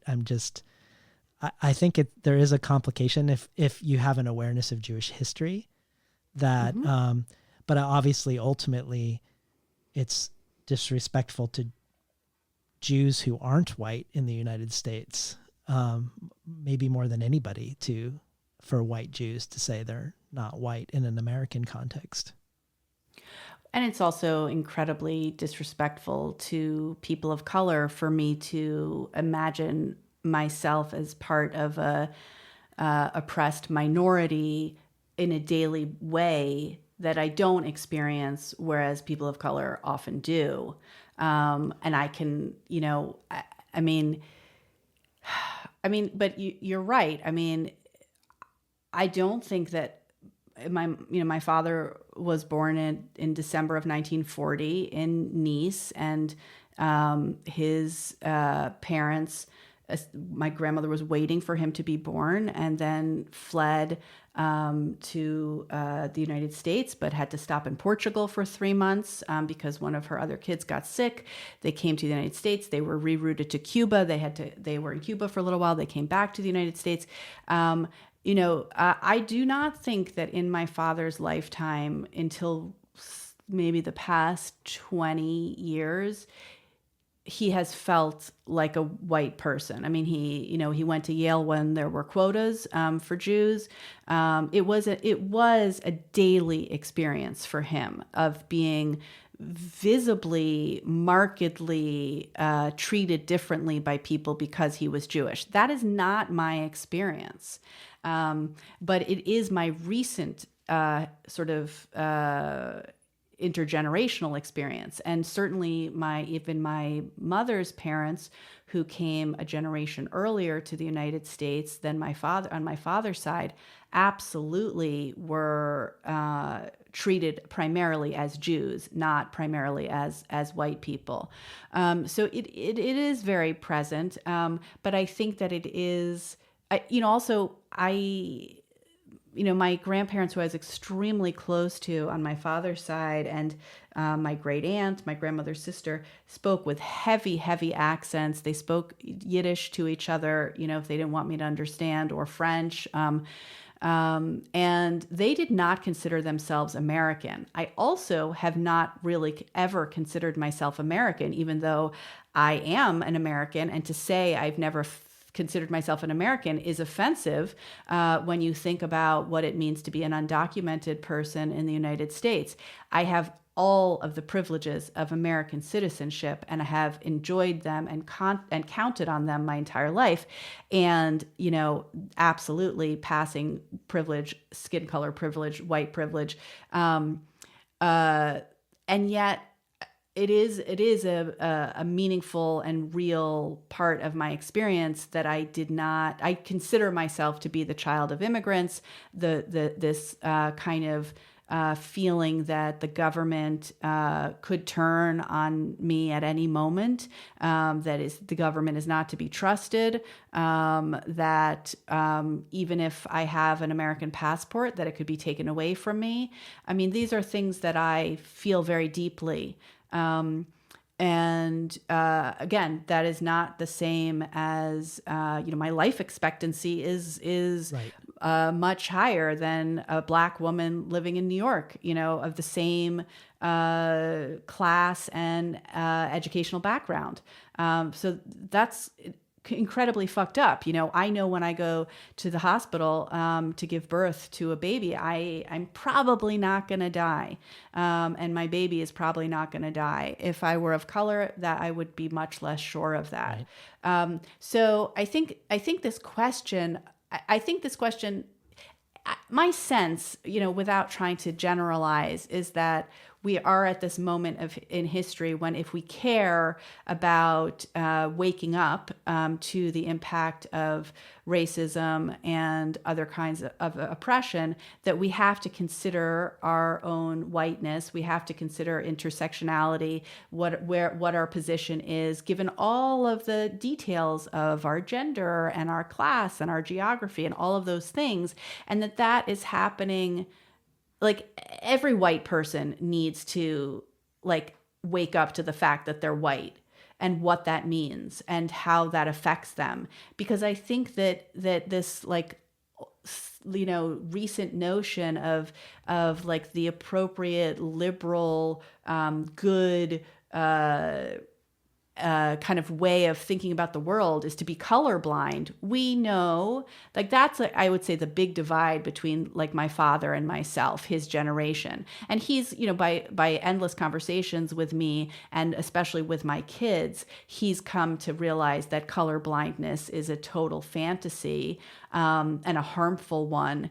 But I think that we're in our age, we're really in that shift of saying, I mean, can you imagine saying I don't see race? I don't. Right. Well, that's what I was right? saying at the beginning of the question, that I love everything you've just said, because you're aware of your position. So I feel like, the poetics of motherhood and the things that you're reclaiming for women or for mothers by breaking taboo.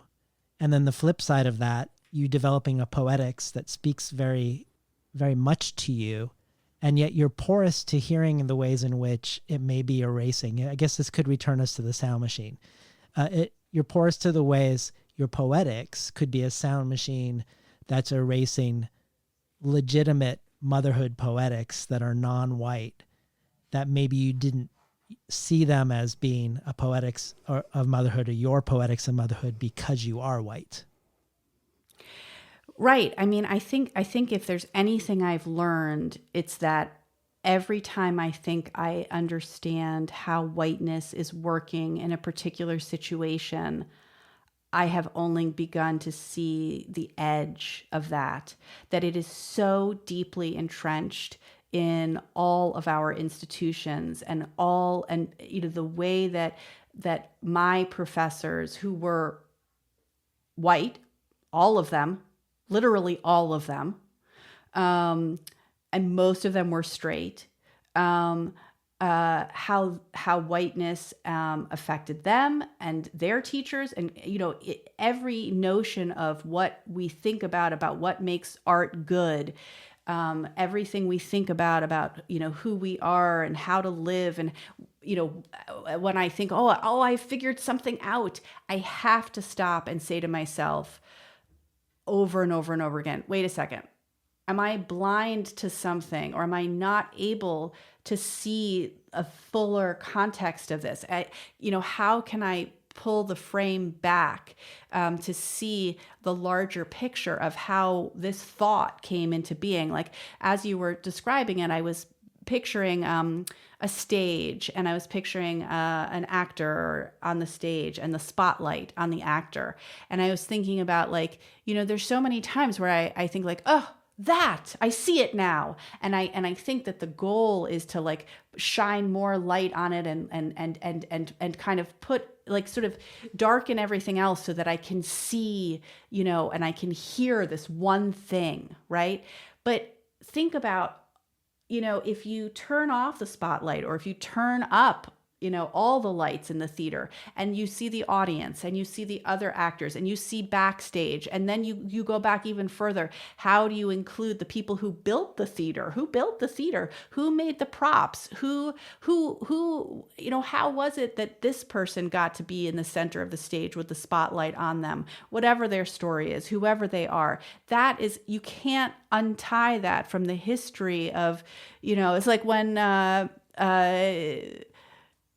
Obama and Michelle lived in the White House, and this realization that the White House was built by former slaves, enslaved people. I mean, the one of the ways in which white supremacy survives and thrives is that it is very hard to see your own privilege, and it's very hard to see outside of your own context, especially for white people.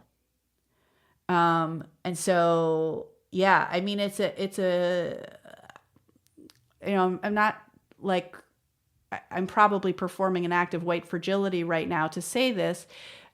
It's quite painful, I think, to, realize that everything about yourself is tied to the oppression of others, that every one of your successes, that every part of, and I think that that's also very deeply embedded in what I'm trying to describe in particular about American Jewish whiteness at this moment in history, because we're coming out of a time when we sort of way overgeneralize that everything about us and everything about our identity came out of victimhood. And now I'm coming into, over and over and over again, an awareness of how much of my life is tied to the oppression of others. And so that's a worldview change, and that's a self view change, and both things can be true.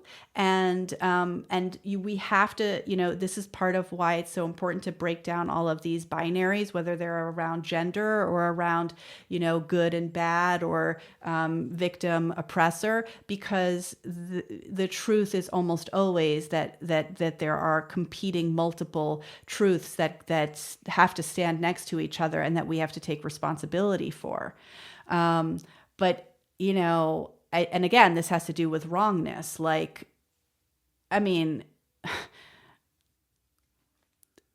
I don't really necessarily want to get into this, but you remember when Eileen Miles said in the New York Times that men should just stop writing. Yeah. I don't know if she said it was for 50 years or something like that. Like, I get what they're saying, and I have sympathy for that, and yet I don't feel that way at all. I want men to keep writing. And certainly I feel that there are, why does anyone need another book of poetry from a middle-aged white woman about her like kids on the Upper West Side of Manhattan? Nobody needs that. It's obnoxious. It's offensive. My whole being is wrong. My whole existence is both a testament to my ancestors and to their survival, and absolutely built on the backs of others. So, and I think that's part of the, am I a good person? Am I a terrible person? You know what? I'm both. And how do I even have the right to work through some of those questions in poetry, publish them, ask anyone to buy it, make a podcast, be the host, teach a class, is every living breath of mine at the expense of someone else? To some extent, yes. And yet I do keep going. I plan to continue breathing and live out my offensive life. I'm very happy to hear that. So I wanted to read something else that you wrote in the Poetics of Wrongness, when you say that you write against, because this relates, I think, to something you just said about your whole life being wrong too. You say, I write against. My poetics is a poetics of opposition and provocation that I never outgrew. Against the status quo or the powers that be, writing out of and into wrongness. Here's my current definition of a poet. I am wrong and you are wrong, and I'm willing to say it. Therefore, I am a poet. And then later you say, it is the job of poems to undermine, to refute, retort, re-see, disrupt, to tell you nicely or aggressively that you are wrong, that the world is fucked up, that all our modes of understanding and expressing are suspect, that there is nothing and no one above reproach or scrutiny. And I wanted to take that aspiration into questions of form, because you explicitly say in your book of lectures that you're writing against the notion of what a lecture is. But I also feel like you're doing that with your poetry. You explicitly question whether the poems in SoundMachine are poems within the poems themselves. You seem to also actively undermine their poemness. And I wonder whether SoundMachine is a collection of poems. And I don't mean that in a good way or a bad way, but I'm curious if you could talk to us about writing against in relationship to the impulse to undermine form, and whether the question of whether these are poems or not is ultimately a relevant one to you. Okay, so I think I have some quote unquote good reasons that I wanted to undermine the poetic form, and then I have some other reasons that feel sort of crass and embarrassing, and of course I will share both of them with you. After I wrote Museum of Accidents, and that was the book of mine that kind of like did the best. I was, as you said, I was nominated for a National Book Critics Circle Award. I didn't win, but it also, I had this experience of having Stephanie Burt write a kind of like really dense, long review of the book in the Boston Review that I like had never felt so seen, and Stephanie like connected me to these poets who, now I talk about as if I'm like in their league, but like I'm not in their league and I never was. And it's just wild that, that happened to me. Anyway, when I finished that book, I'd always had two books, or more ready at the same time until Museum of Accidents. And when I finished it, I had nothing else. And when it was published, I didn't have anything else. And I felt that the book was very authentic to, the poems are long, the lines are long. Some of them are all over the page. Some of them are much shorter. And they felt like an accurate representation of how the language sounded to me, and also disjunctive when it needed to be. But I also was sort of sick of it. I was sort of sick of it. Even that seemed like too much lyric beauty. And I really wanted to write prose. I really wanted to be considered a prose writer for a lot of weird reasons, including that I didn't like the way, especially as a white poet, but as a poet, that it was like this ivory tower elitist thing. And, every time I tried to, I don't consider my poems to be rarefied. I don't consider my use of language to be poetic in that way. It's like when someone gives you a novel to read and a certain kind of person says like, oh, you'll love it, it's so poetic. It usually means it's incredibly annoying to read. Like, ugh, I just want a novel that's just really great to read, And so I hate that, that idea of poetry as like abstract and beautiful and hard to understand and makes you feel stupid. And I was like, I don't want to write that book. And, you mentioned Jenny Ofel earlier. Like I wanted to write that book. Like when her book came out, I had so much jealousy. I would like read it and stop. It was like I wanted to write that. I wanted to write, I'm blanking totally, like Myra Kalman. I wanted to be Myra Kalman. I wanted to be like, what is her name? Everyone freaking loves her. I have a lot of jealousy that I'm willing to admit to. The woman who writes like the super short fiction, but it's like kind of like memoir, but it's not really. And it's all the men love her and they don't love anyone else. Was she married to Paul Auster? We're just like playing guessing games now. Whatever. Okay. Anyway, she writes in prose. She's not a poet. I like can't move on from this, but I'm going to. Anyway.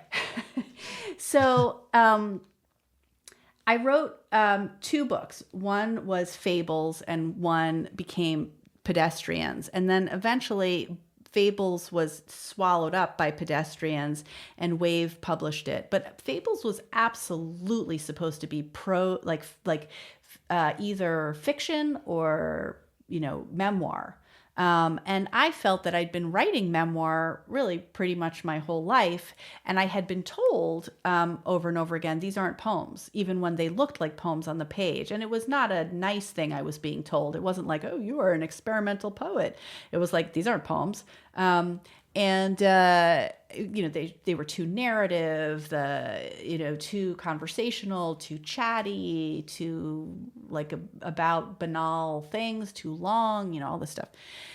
Anyway, I think in part because Wave pretty much only publishes poetry, not entirely, and also because the two books were published together. No one had I feel that it doesn't matter how many books of prose I write, I'm always going to be considered a poet. And it's interesting because I think that when I what I've noticed is that there, within the poetry community, now there are more and more books of prose being written by, real poets. But about 10, 15 years ago, if you were a poet that wrote a book of prose, especially if that book of prose did well, boy, were you like talked about behind your back by other poets. Like poets really don't like that. And I can't really figure out why that is. Is it because it's like they feel abandoned in their marginalized genre of no money and no readers? I don't know. But I wanted to abandon them.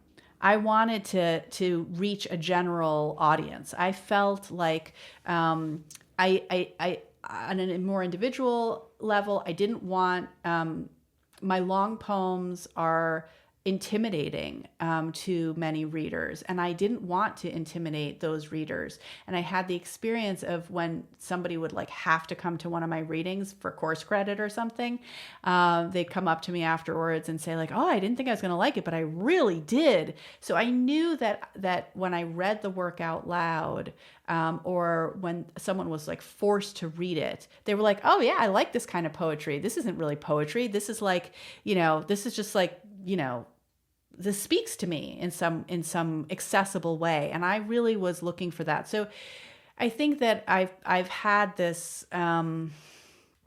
like back and forth with myself about how much I need to stay in my lane, how much I'm a poet, why I feel, why I became a poet instead of, and it has to do with a lot of the things we talked about before. Like I do think that because poetry is so marginalized as a genre and so few people read poetry, and we have all kinds of weird, confusing thoughts about whether poetry is fiction or nonfiction.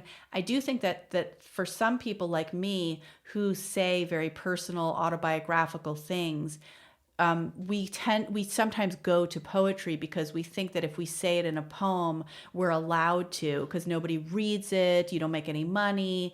But if you were to say the exact same thing in a memoir, everybody would get very, very upset.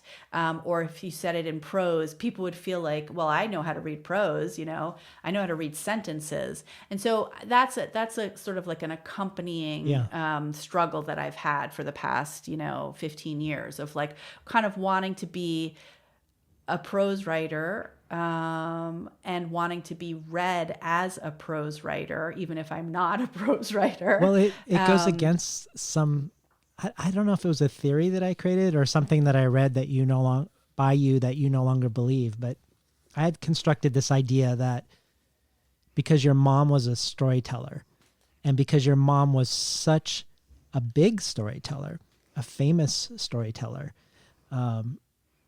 that you were part of your writing against, because you do declare that you're writing against the sentence in some of your early books, like The Last Clear Narrative. You're writing against the sentence and against the narrative and against story. If that was a way to try to become impervious to your mother, to create a territory that she couldn't touch or that was constructed on your own terms, because this other territory was so loud, was such a loud sound machine, that you'd have this other place. Am I making that up, or was that you're not making that up at all. And that's definitely a very big part in mothers. I mean, I think definitely I thought that performance was entirely off limits for me, which is, all these things that I came up with of like, I can't do that because that's what my mother does. I can't be like this because that's how my mother is.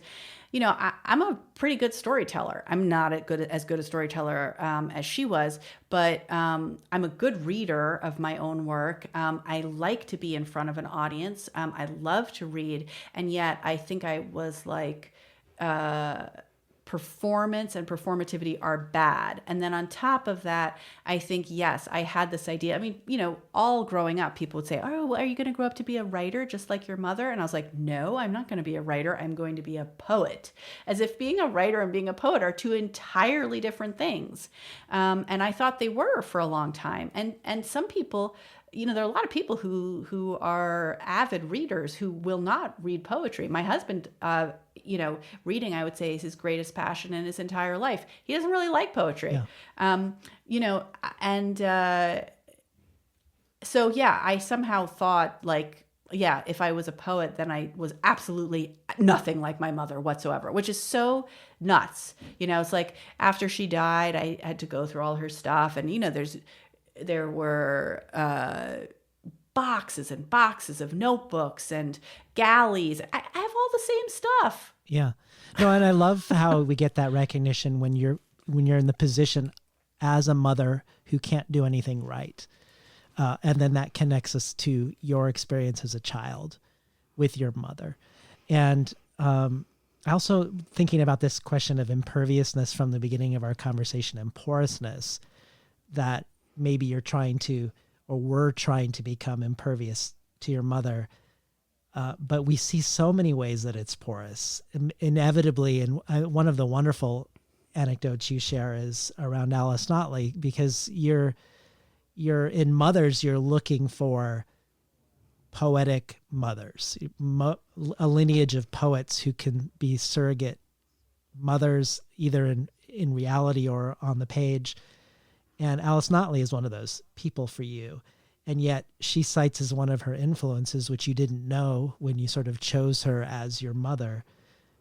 She cites your mother and one of her stories as a huge influence on her poetry.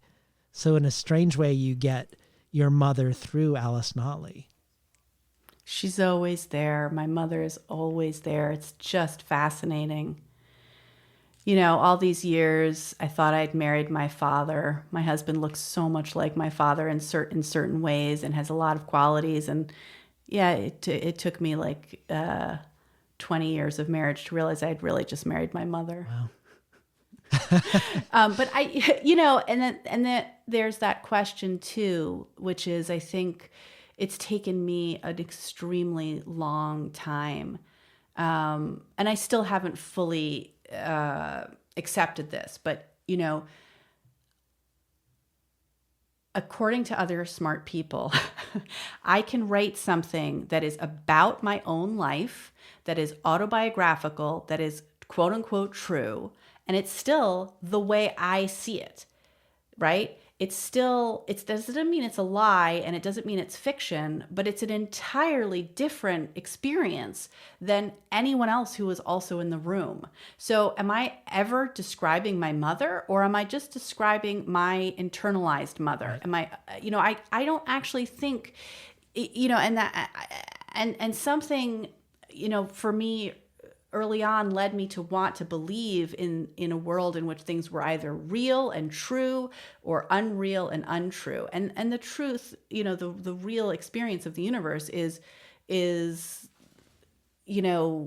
whether we're talking about racism or lived experience or ideas or storytelling or poetry or art, like there is no art that is 100% true and real, and there is no fiction that has nothing to do with the person who created it, but it has really taken me until my 40s, my mid 40s, to even begin to understand that's real. Well, I wonder if is that what you're doing, at least partially, and we take this idea of writing against, are you writing against language, or this writing against the stability of selfhood or of truthfulness, the way you're switching pronouns, that you'll refer to yourself as I, and then in another poem you're in the third person as she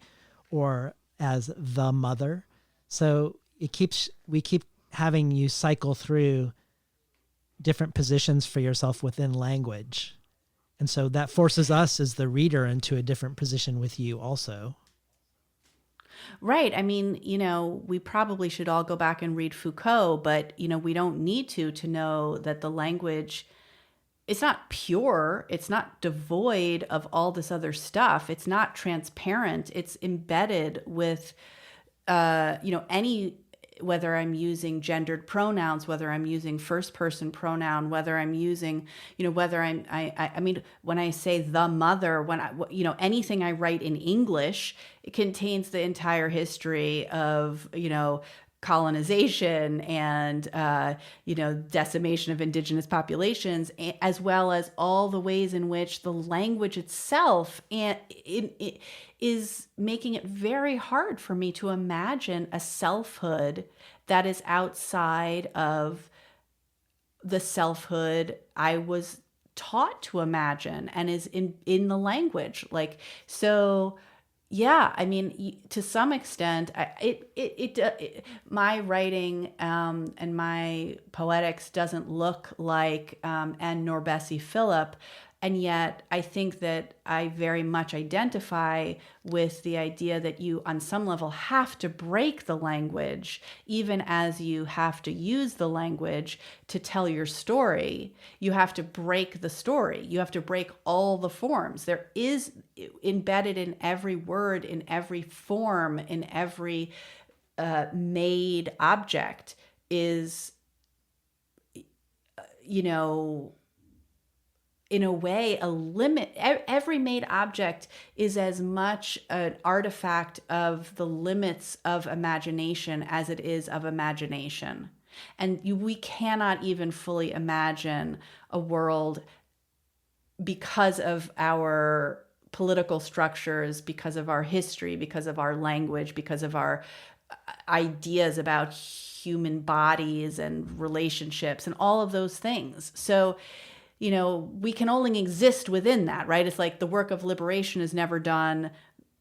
A made object is also by definition like exclusionary. Like, like I want both. To go back to the example of the sculptor chiseling away at the stone, right? I want the original stone. I want the chiseled stone. I want all the pieces of stone that were chiseled off. I want the blood from the person who slipped once and, cut their hand while they were making the art.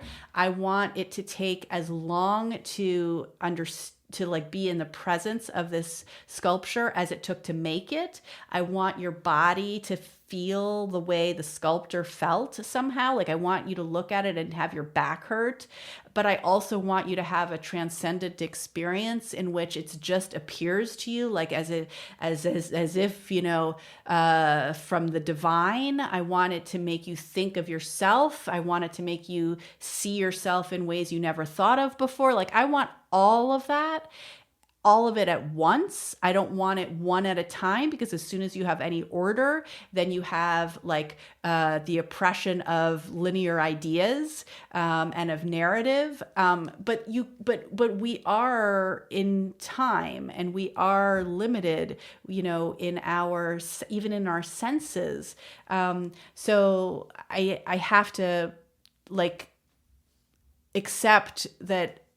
And then the other thing is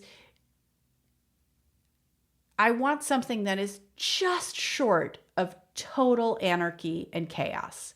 Because if you walked into the room and you had what I just described and it did all of those things to you, you may just not even be able to look at it or perceive it, right? There is a curatorial aspect to all art that is by definition exclusionary, and don't look at this, do look at this, and look at it in this way. There's a point of view. And as soon as there's a point of view, you have ego and, all that stuff. So in any case, I'm just going all over the place, just like my picture of art. So I guess what I'm trying to say is that I want to keep destroying everything without destroying it, so that we have both the art and all the things that the art was made of, if that makes any sense. Yeah. No, and maybe we could have, I want you to read some more poems, and maybe we can have the listeners hold these questions in their mind that you wrote on the board for your students, which maybe like the last one that I brought up they're not entirely answerable. But two of the questions that you wrote on the board for your students is there one I or multiple? And is there an I outside race, gender, and class? But the three poems I was hoping you'd read, three short poems: Let the World Unfurl, One Word at a Time, Snapshot, and The Feeling. Okay, I will read those now. I just want to say one other quick thing, which is I want to give a slightly more concrete example of what I was just talking about, which is in SoundMachine, I speak about my son's struggle with mental wellness, and it really violates so many of my guidelines that I've set for myself, as you mentioned earlier, like what is the trespass against my children, who I have more power than in certain ways to write about their stories. Well, two things. First of all, I think that the idea of that prohibition and that taboo is both very important, but also tied to certain kinds of ideas about separateness that I don't know I believe in. So, am I really separate from my son? Is he really separate from me? There are certain ideas about masculinity, about relationships between mothers and sons, which are extraordinarily damaging. And to say, oh, I'm not going to write about this topic because it will violate my son's privacy, in some ways is to reinstate those really problematic ideas. The other thing is that I think there are multiple eyes, and I hope that I hope it's clear that I'm always writing my version of what happened. Let the world unfurl, one word at a time. A mother holds the sky at bay, baby on her back, another on the way. The key to this is the seat of the throne of the thumb of the rule of power. Take my bones, she says, and with your bright light make me a lady homunculus. Go away, geniuses and strong-armed bullies. Put down your rusted jousts. By lace and smoke and note and thrum, we cry out to one another. Snapshot. The husband and I stand next to each other, not speaking, sometimes speaking. See? Asks the photograph. A closeness or almostness. The photograph is meaningless except insofar as it is a record of us in a place at a moment that is past. The mind is many words at once, unlike photographs, unlike poems. The poem is this and not that, this word, not that, like walking, one foot in front of the other, not like thinking. No one can see me thinking about, not the poem, not the photograph. The poem says we and means you, but not you and you, not you. The poem is a bully. The poem is brutal. The poem is the present insofar as it was real, true, possible for one moment. In the snapshot, the husband looks like my father looked a long time ago. In the snapshot, the husband looks like a father. He is a father. My mother has been gone a long time. I look for her. I look like her. All this water. The poem says, gone. I have no eyes for this, I think, when the expanse of beauty is unremitting.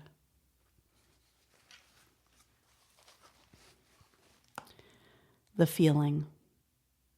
She didn't have a name for it, but had felt it before. She could only breathe if she thought of herself in third person. So she thought of herself in third person whenever possible.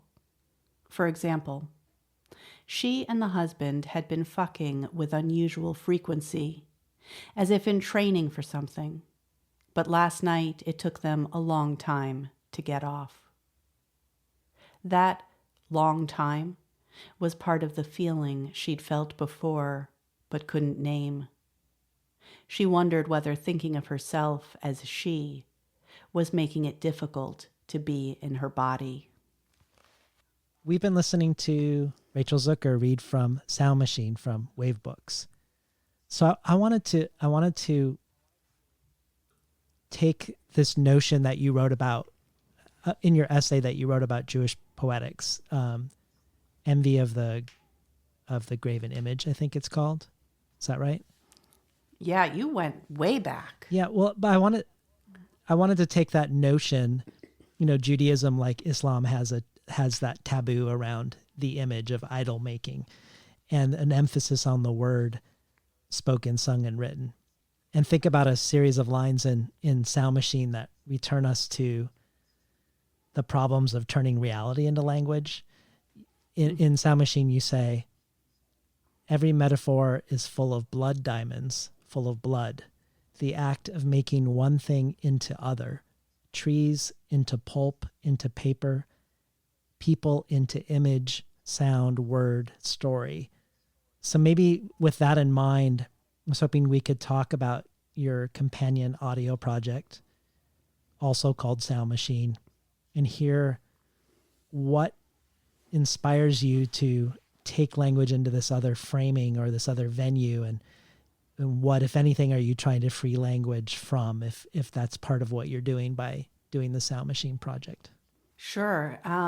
Thank you for asking me about the audio project, and also for asking me several times about Jewishness. It's something that I actually really don't get asked about very often at all. Who knows whether the audio project is going to accomplish anything? But I certainly know I wanted to teach myself something new. I really love audio. I love listening. I love the intimacy of listening to audio. I love the quality of human voice reading things to me. That's something, that I've loved for a long time. Not everybody loves that. I wanted a way to kind of demonstrate that simultaneity that I was trying to describe earlier. So it's very hard to do that on the page. I mean, you can do it visually with like text overlapping or drawings and text, but I'm not a very visual person.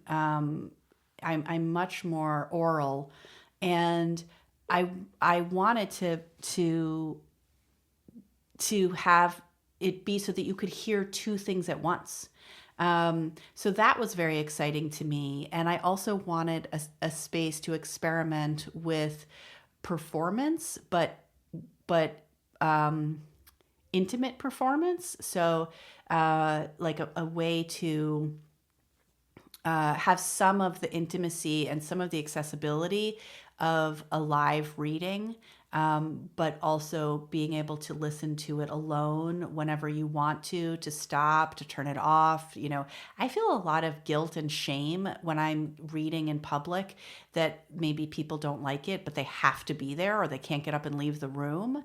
And I feel more permission to be performative in this format where, okay, if you don't like it, just turn it off. I didn't see you turn it off.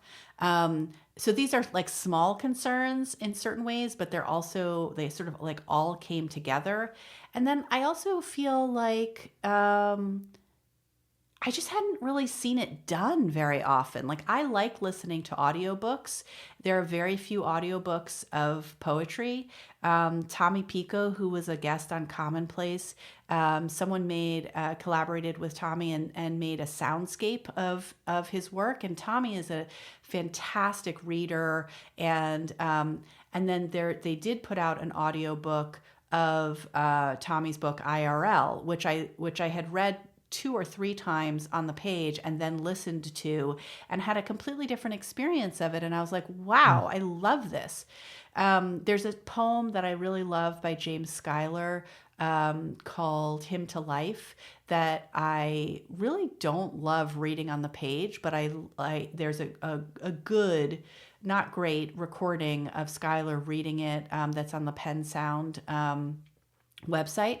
And I used to listen to it over and over again as I was commuting back and forth to Fordham. So I don't know. I started to think like, wait, why isn't there more audio poetry? And I'm very jealous of poets who have other media that they work in, like Wayne Kostenbaum is, he does so many different things, but he's a painter and a musician. And it seems like I do most of the interesting things I do out of jealousy. But Nick Flynn, I did a reading with Nick Flynn, and he came with his band. And I was like, why don't I have a band? I want a band. I want to hear your band. You know, Anne Waldman had a band. Who else? I mean, a lot of great poets have bands. Anne Sexton had a band. Joy Harjo. That's right. I love her work. I've loved Joy Harjo's work for, since I was in high school. But I don't know if you've heard her like sound work, but it's also incredible. I have one of her pieces on my liked songs on Spotify, and I listen to it almost every night before I go to sleep. Any case, I just thought, wow, well, maybe this is kind of like a new genre in a way, because it's not slam poetry, it's not performance poetry, it's not it's not just a kind of like straight reading of the book. There are things in the audio versions of the poems from the book that are changed because they kind of have to be changed, either because you can express some of the things in sound without having to say them or say those words, or some things you have to clarify because you can't quite get at it in sound. Because you know that the experience on the page, that someone gets to a certain place and then they're going to go back and read it again, but you can't do that.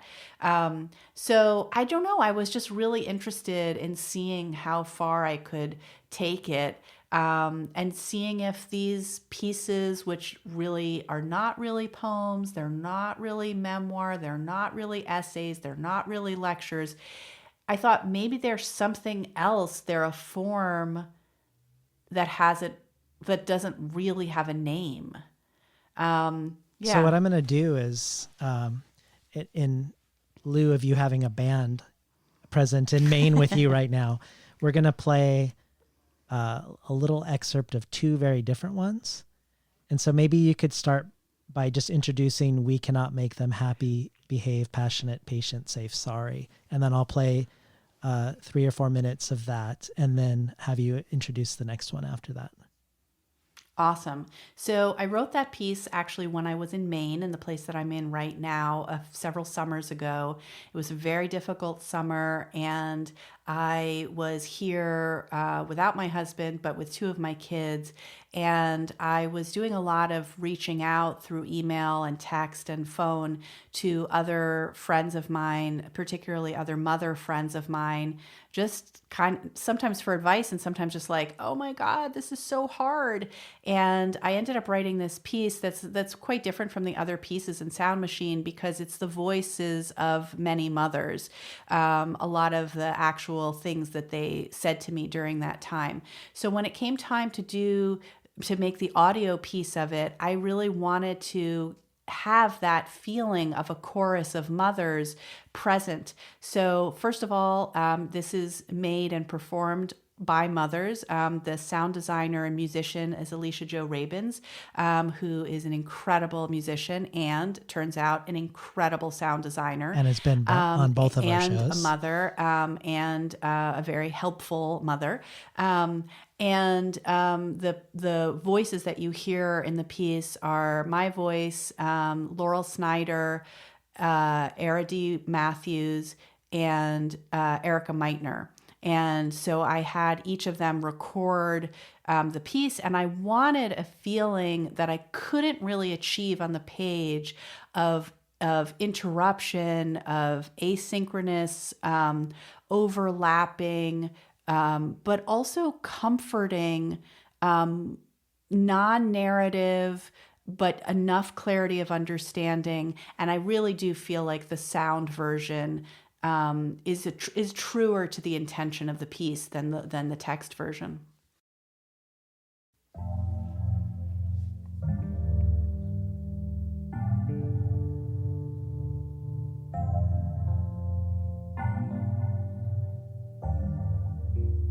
We cannot make them happy, behave, passionate, patient, safe, sorry. Here we say, except when we, just a minute, we say, hold on, we cry. We are calling for, out for, anyway, have no money, time, book, mind, patience, we have lost it. Mind, patience, we have lost it. Now we parry, we pause, we post, menarched. Now we parry, we pause, we post, now we menno. We parry, we Huddling pause, in bathrooms, we are texting, menno. not resting. Reading, not reading. We are actually not huddled. We are hiding. Try to we stop are trying, alone, we say. pretending to just be alone. As a thought experiment. Take this, we say to each other. We are Try alone, this, sick, we say. pretending to Try be alone. to stop trying, we say. Take this, just as a thought we say experiment. to each other.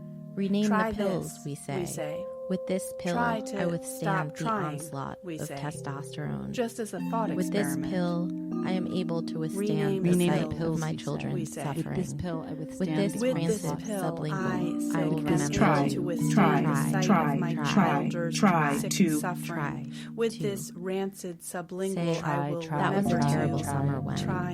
It is still that. say, That was whatever is still that happening, say it in terrible. past That tense. was That makes it terrible easier. summer Whatever is when. happening, say it in the past tense. It is still that That makes it easier. Still that Still terrible. In that AA, terrible. they say, We say, whatever In is labor, happening, Whatever is say it in happening, past say we it can't in remember past what we tense. said in labor. That Never makes wrote it it easier. In down. AA, they say, we In say. AA, they say, we say. In labor, we said, we can't remember what we said in labor. labor, never wrote it down. We make syllabi 4 and syllabi 4 and We say, We I say, cannot remember afford the to go to years the we crying spent room in all the the crying time. room? I will When we pretend I are am still not in always the crying room? everlastingly in the crying room. We say, remember the years we spent in the crying room? We are still. We are still. We are moving. We are moving. We are still We are moving, still moving, but barely. moving. We say, We make still mind moving. boxes Remember the and years climb we spent in We make in the mind farther boxes in. and climb We in say, and further still- Would you in. like to join say, me Would you in like to giving up join me control in giving for up one control Giving up for day, 1 week, hour, one day, moment, hour, moment? we are still moving, but barely. We pray or we do not pray. We make We mind dance wildly boxes, to the summer's sick, pop and offering climb until in we and see the further video in. and We sit say, here stunned. would you like to join me in giving up control for 1 We week, tiny bit want day, to go to the hour, hospital moment? until we are in it. We say, No part yeah, of us. I It don't is know too what quiet. that means either. It is too We loud. pray, There is or a we do buzzing, not a humming, pray. a clanging, We a dance rattling. wildly, We cannot sick to afford the the summer's steps pop to the offering bathroom until in the we see creaky the video house at and night. sit here stunned. And when the alarm goes off at 3 a.m., it is not a chirping. It is full on. No one wakes up or everyone wakes no up. part of We us cannot at all reach the wants to reset. be in any real Men hospital. arrive to push the button, leave a grimy mark It on is the too wall. quiet. Say, It is if too it happens loud. again. There is a buzzing, a There humming, is no a clanging, ladder. a rattling. There is a ladder. Where was it? We There is a cannot humming, afford a the hissing, steps a to the groaning, a bathroom in the typing. creaky house There at is not night. enough. There is too much. And when the It alarm went goes moldy, off at never 3 got right. a.m., it is not a It chirping. is too early, full too late. on. We cannot afford No one the wakes small up, light of the or device. Everyone We wakes cannot up. listen to We anything cannot louder reach the than reset. rain or watch anything Men arrive to lighter push the than button, pitch dark leave a at grimy night mark on for the fear wall, of say, waking anyone. if it happens We know, again. We know. we know, We know. Believe us. We know. We know. Turns out you can. Turns talk out you to us can like talk that. to us like that.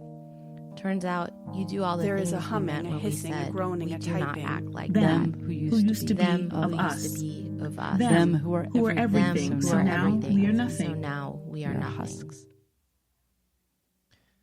We've been listening to Rachel Zucker's audio project SoundMachine, a companion to her book SoundMachine from Wave Books.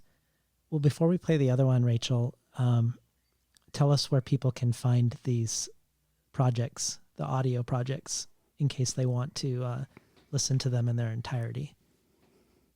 Sure. So right now I think 4 of them, possibly 5, are available for free on Bandcamp. But I sort of got stalled So if you go to Bandcamp and you search my name and you search SoundMachine, you'll be able to find them there.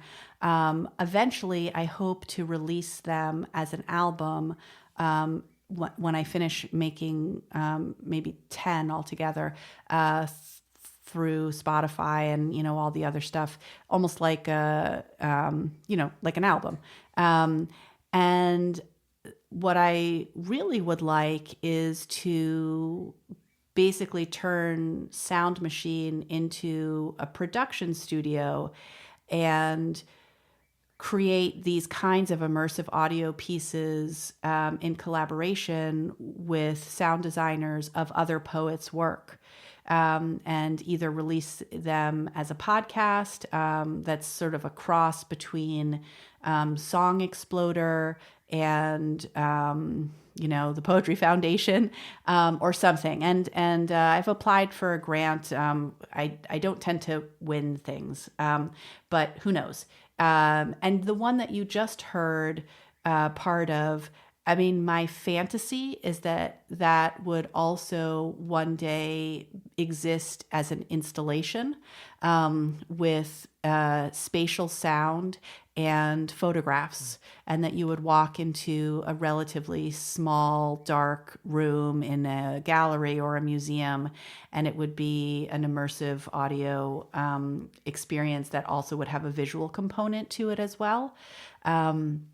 But that does not yet exist. So for now, Bandcamp is your best bet. Okay, so let's go out with one more excerpt, and this one is from Death Project poem. Talk to us about that one, and then we'll play an excerpt from that.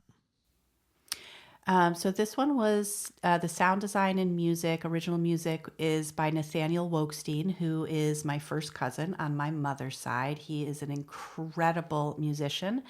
And he has done most of the pieces that I've done so far. And it's been extremely incredible to collaborate with him on these. And this particular piece is a strange piece. It mostly takes place with me sitting in my son's bedroom at night, my youngest son, who's asking me some really difficult questions about death. And I'm trying to answer them. It's quite painful to, try to acknowledge to him the existence of death as he comes into kind of a full existential despair.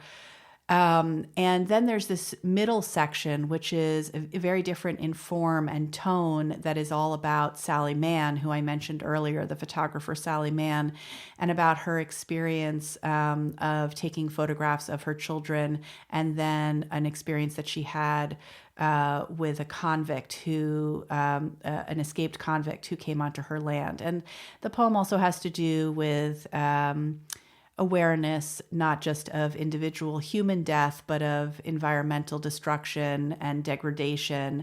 And also this question that we talked about earlier about realness, and whether my only kind of sense of realness is when I'm in this room with my son and sort of forcing myself to stay in that difficult moment and be there. We wanted to have like different thematic qualities in the audio rendering, and there is violin, which is Nathaniel's primary instrument, but not his only by any means. And then there's the sound of water that was, it was very important to me to have live recordings, not like canned recordings. So there's even room tone in the actual rooms that I wrote these poems, or that these poems happened, that are contained in the audio pieces. I mean, there's no way you would know.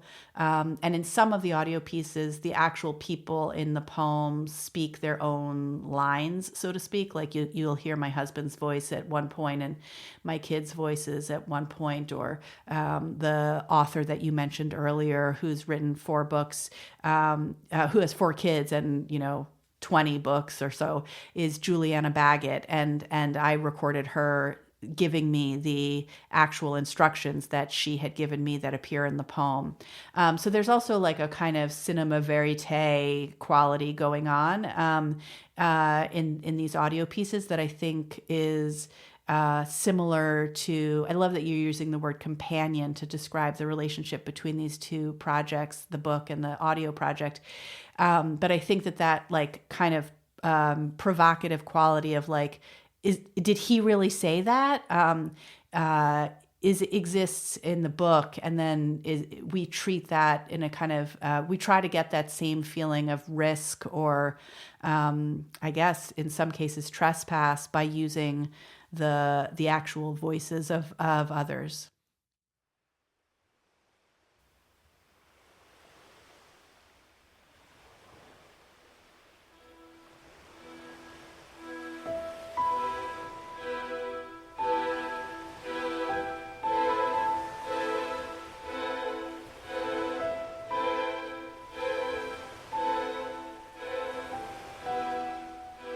Death Project poem. What? You're saying I will cease to exist? Isn't there any way to stop this? This will help. Smaller and smaller, skin looser. The healthy are afraid to mention, afraid to say what is happening. As soon as you think you know what is happening, you do not know. What is happening? It is happening to you, afraid it is happening to you. This will help you. There is nothing surprising except everything you are feeling. The giving way. The way everything is predictable, but never to you exactly.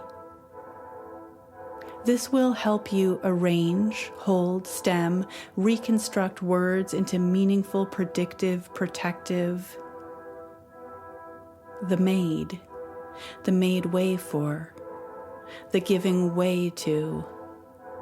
Words makes you watch. Words makes you watch. What? Your son says into the dark from bed. You're saying I will cease to exist? Isn't there any way to stop this? Be there, watch, stay, wait into the dark or the dim light, into the whatever light there is. As the breathing changes, yours, the mother's, the father's, the grandmother's, the other grandmother's, the other mother, the machine. Stay here.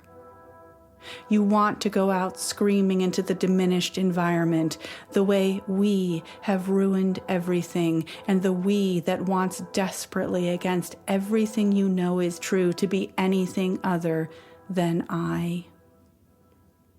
You need to stay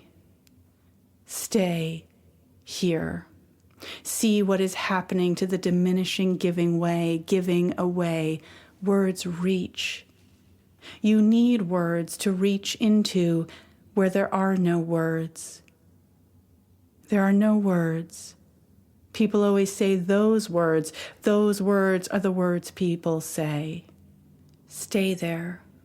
Stay. In the unmade, made room, in the still cardiac place, inside the loosening skin, the polar ice caps giving way, the world warming, the bodies one by one losing heat inside the giving way. For a brief time, he, she, they, we treated each other as their selves. The polar diminishing animals, the vanishing, we were once hardy with a sense of smell, touch, vision, feeling, taste, future. That's it, right? The belief that there will be something that does not warm or cool. A second more of.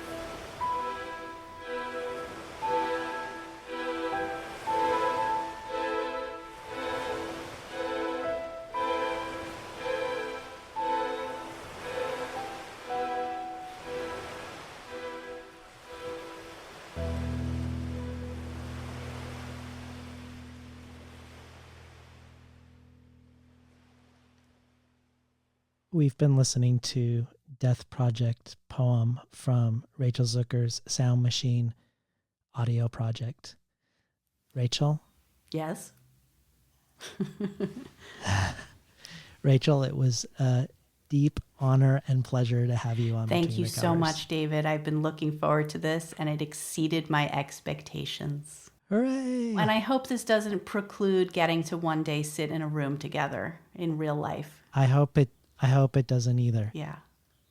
So we were talking today with Rachel Zucker, the author of SoundMachine from Wave Books. You've been listening to Between the Covers. I'm David Naiman, your host.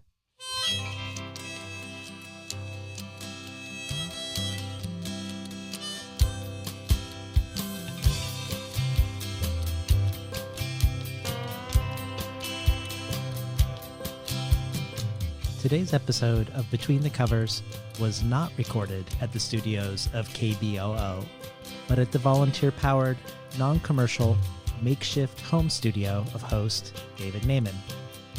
You can find more of Rachel Zucker's work at rachelzucker.net and at commonpodcast.com and at soundmachineproject.bandcamp.com. Rachel Zucker also adds an extended reading to the bonus audio archive from her upcoming book of lectures, The Poetics of Wrongness.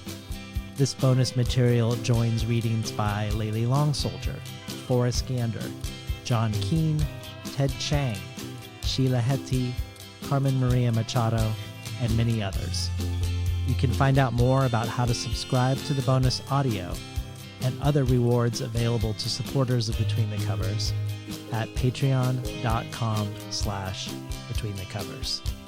I'd like to thank the Tin House team, Elizabeth DeMeo and Elisa Ogi in the book division, Jacob Valla and Jeremy Cruz in the art department, Yashwina Cantor in publicity, and Lance Cleland, the director of the Summer and Winter Tin House Writers Workshops, for helping make the podcast run as smoothly as it does. Finally, I'd like to thank Imre Lodbrog and Barbara Browning for creating this outro. Their album Imre Lodbrog, A Sapatita Me, can be found on iTunes, and Barbara Browning's trove of ukulele covers can be found at soundcloud.com/Barbara Browning.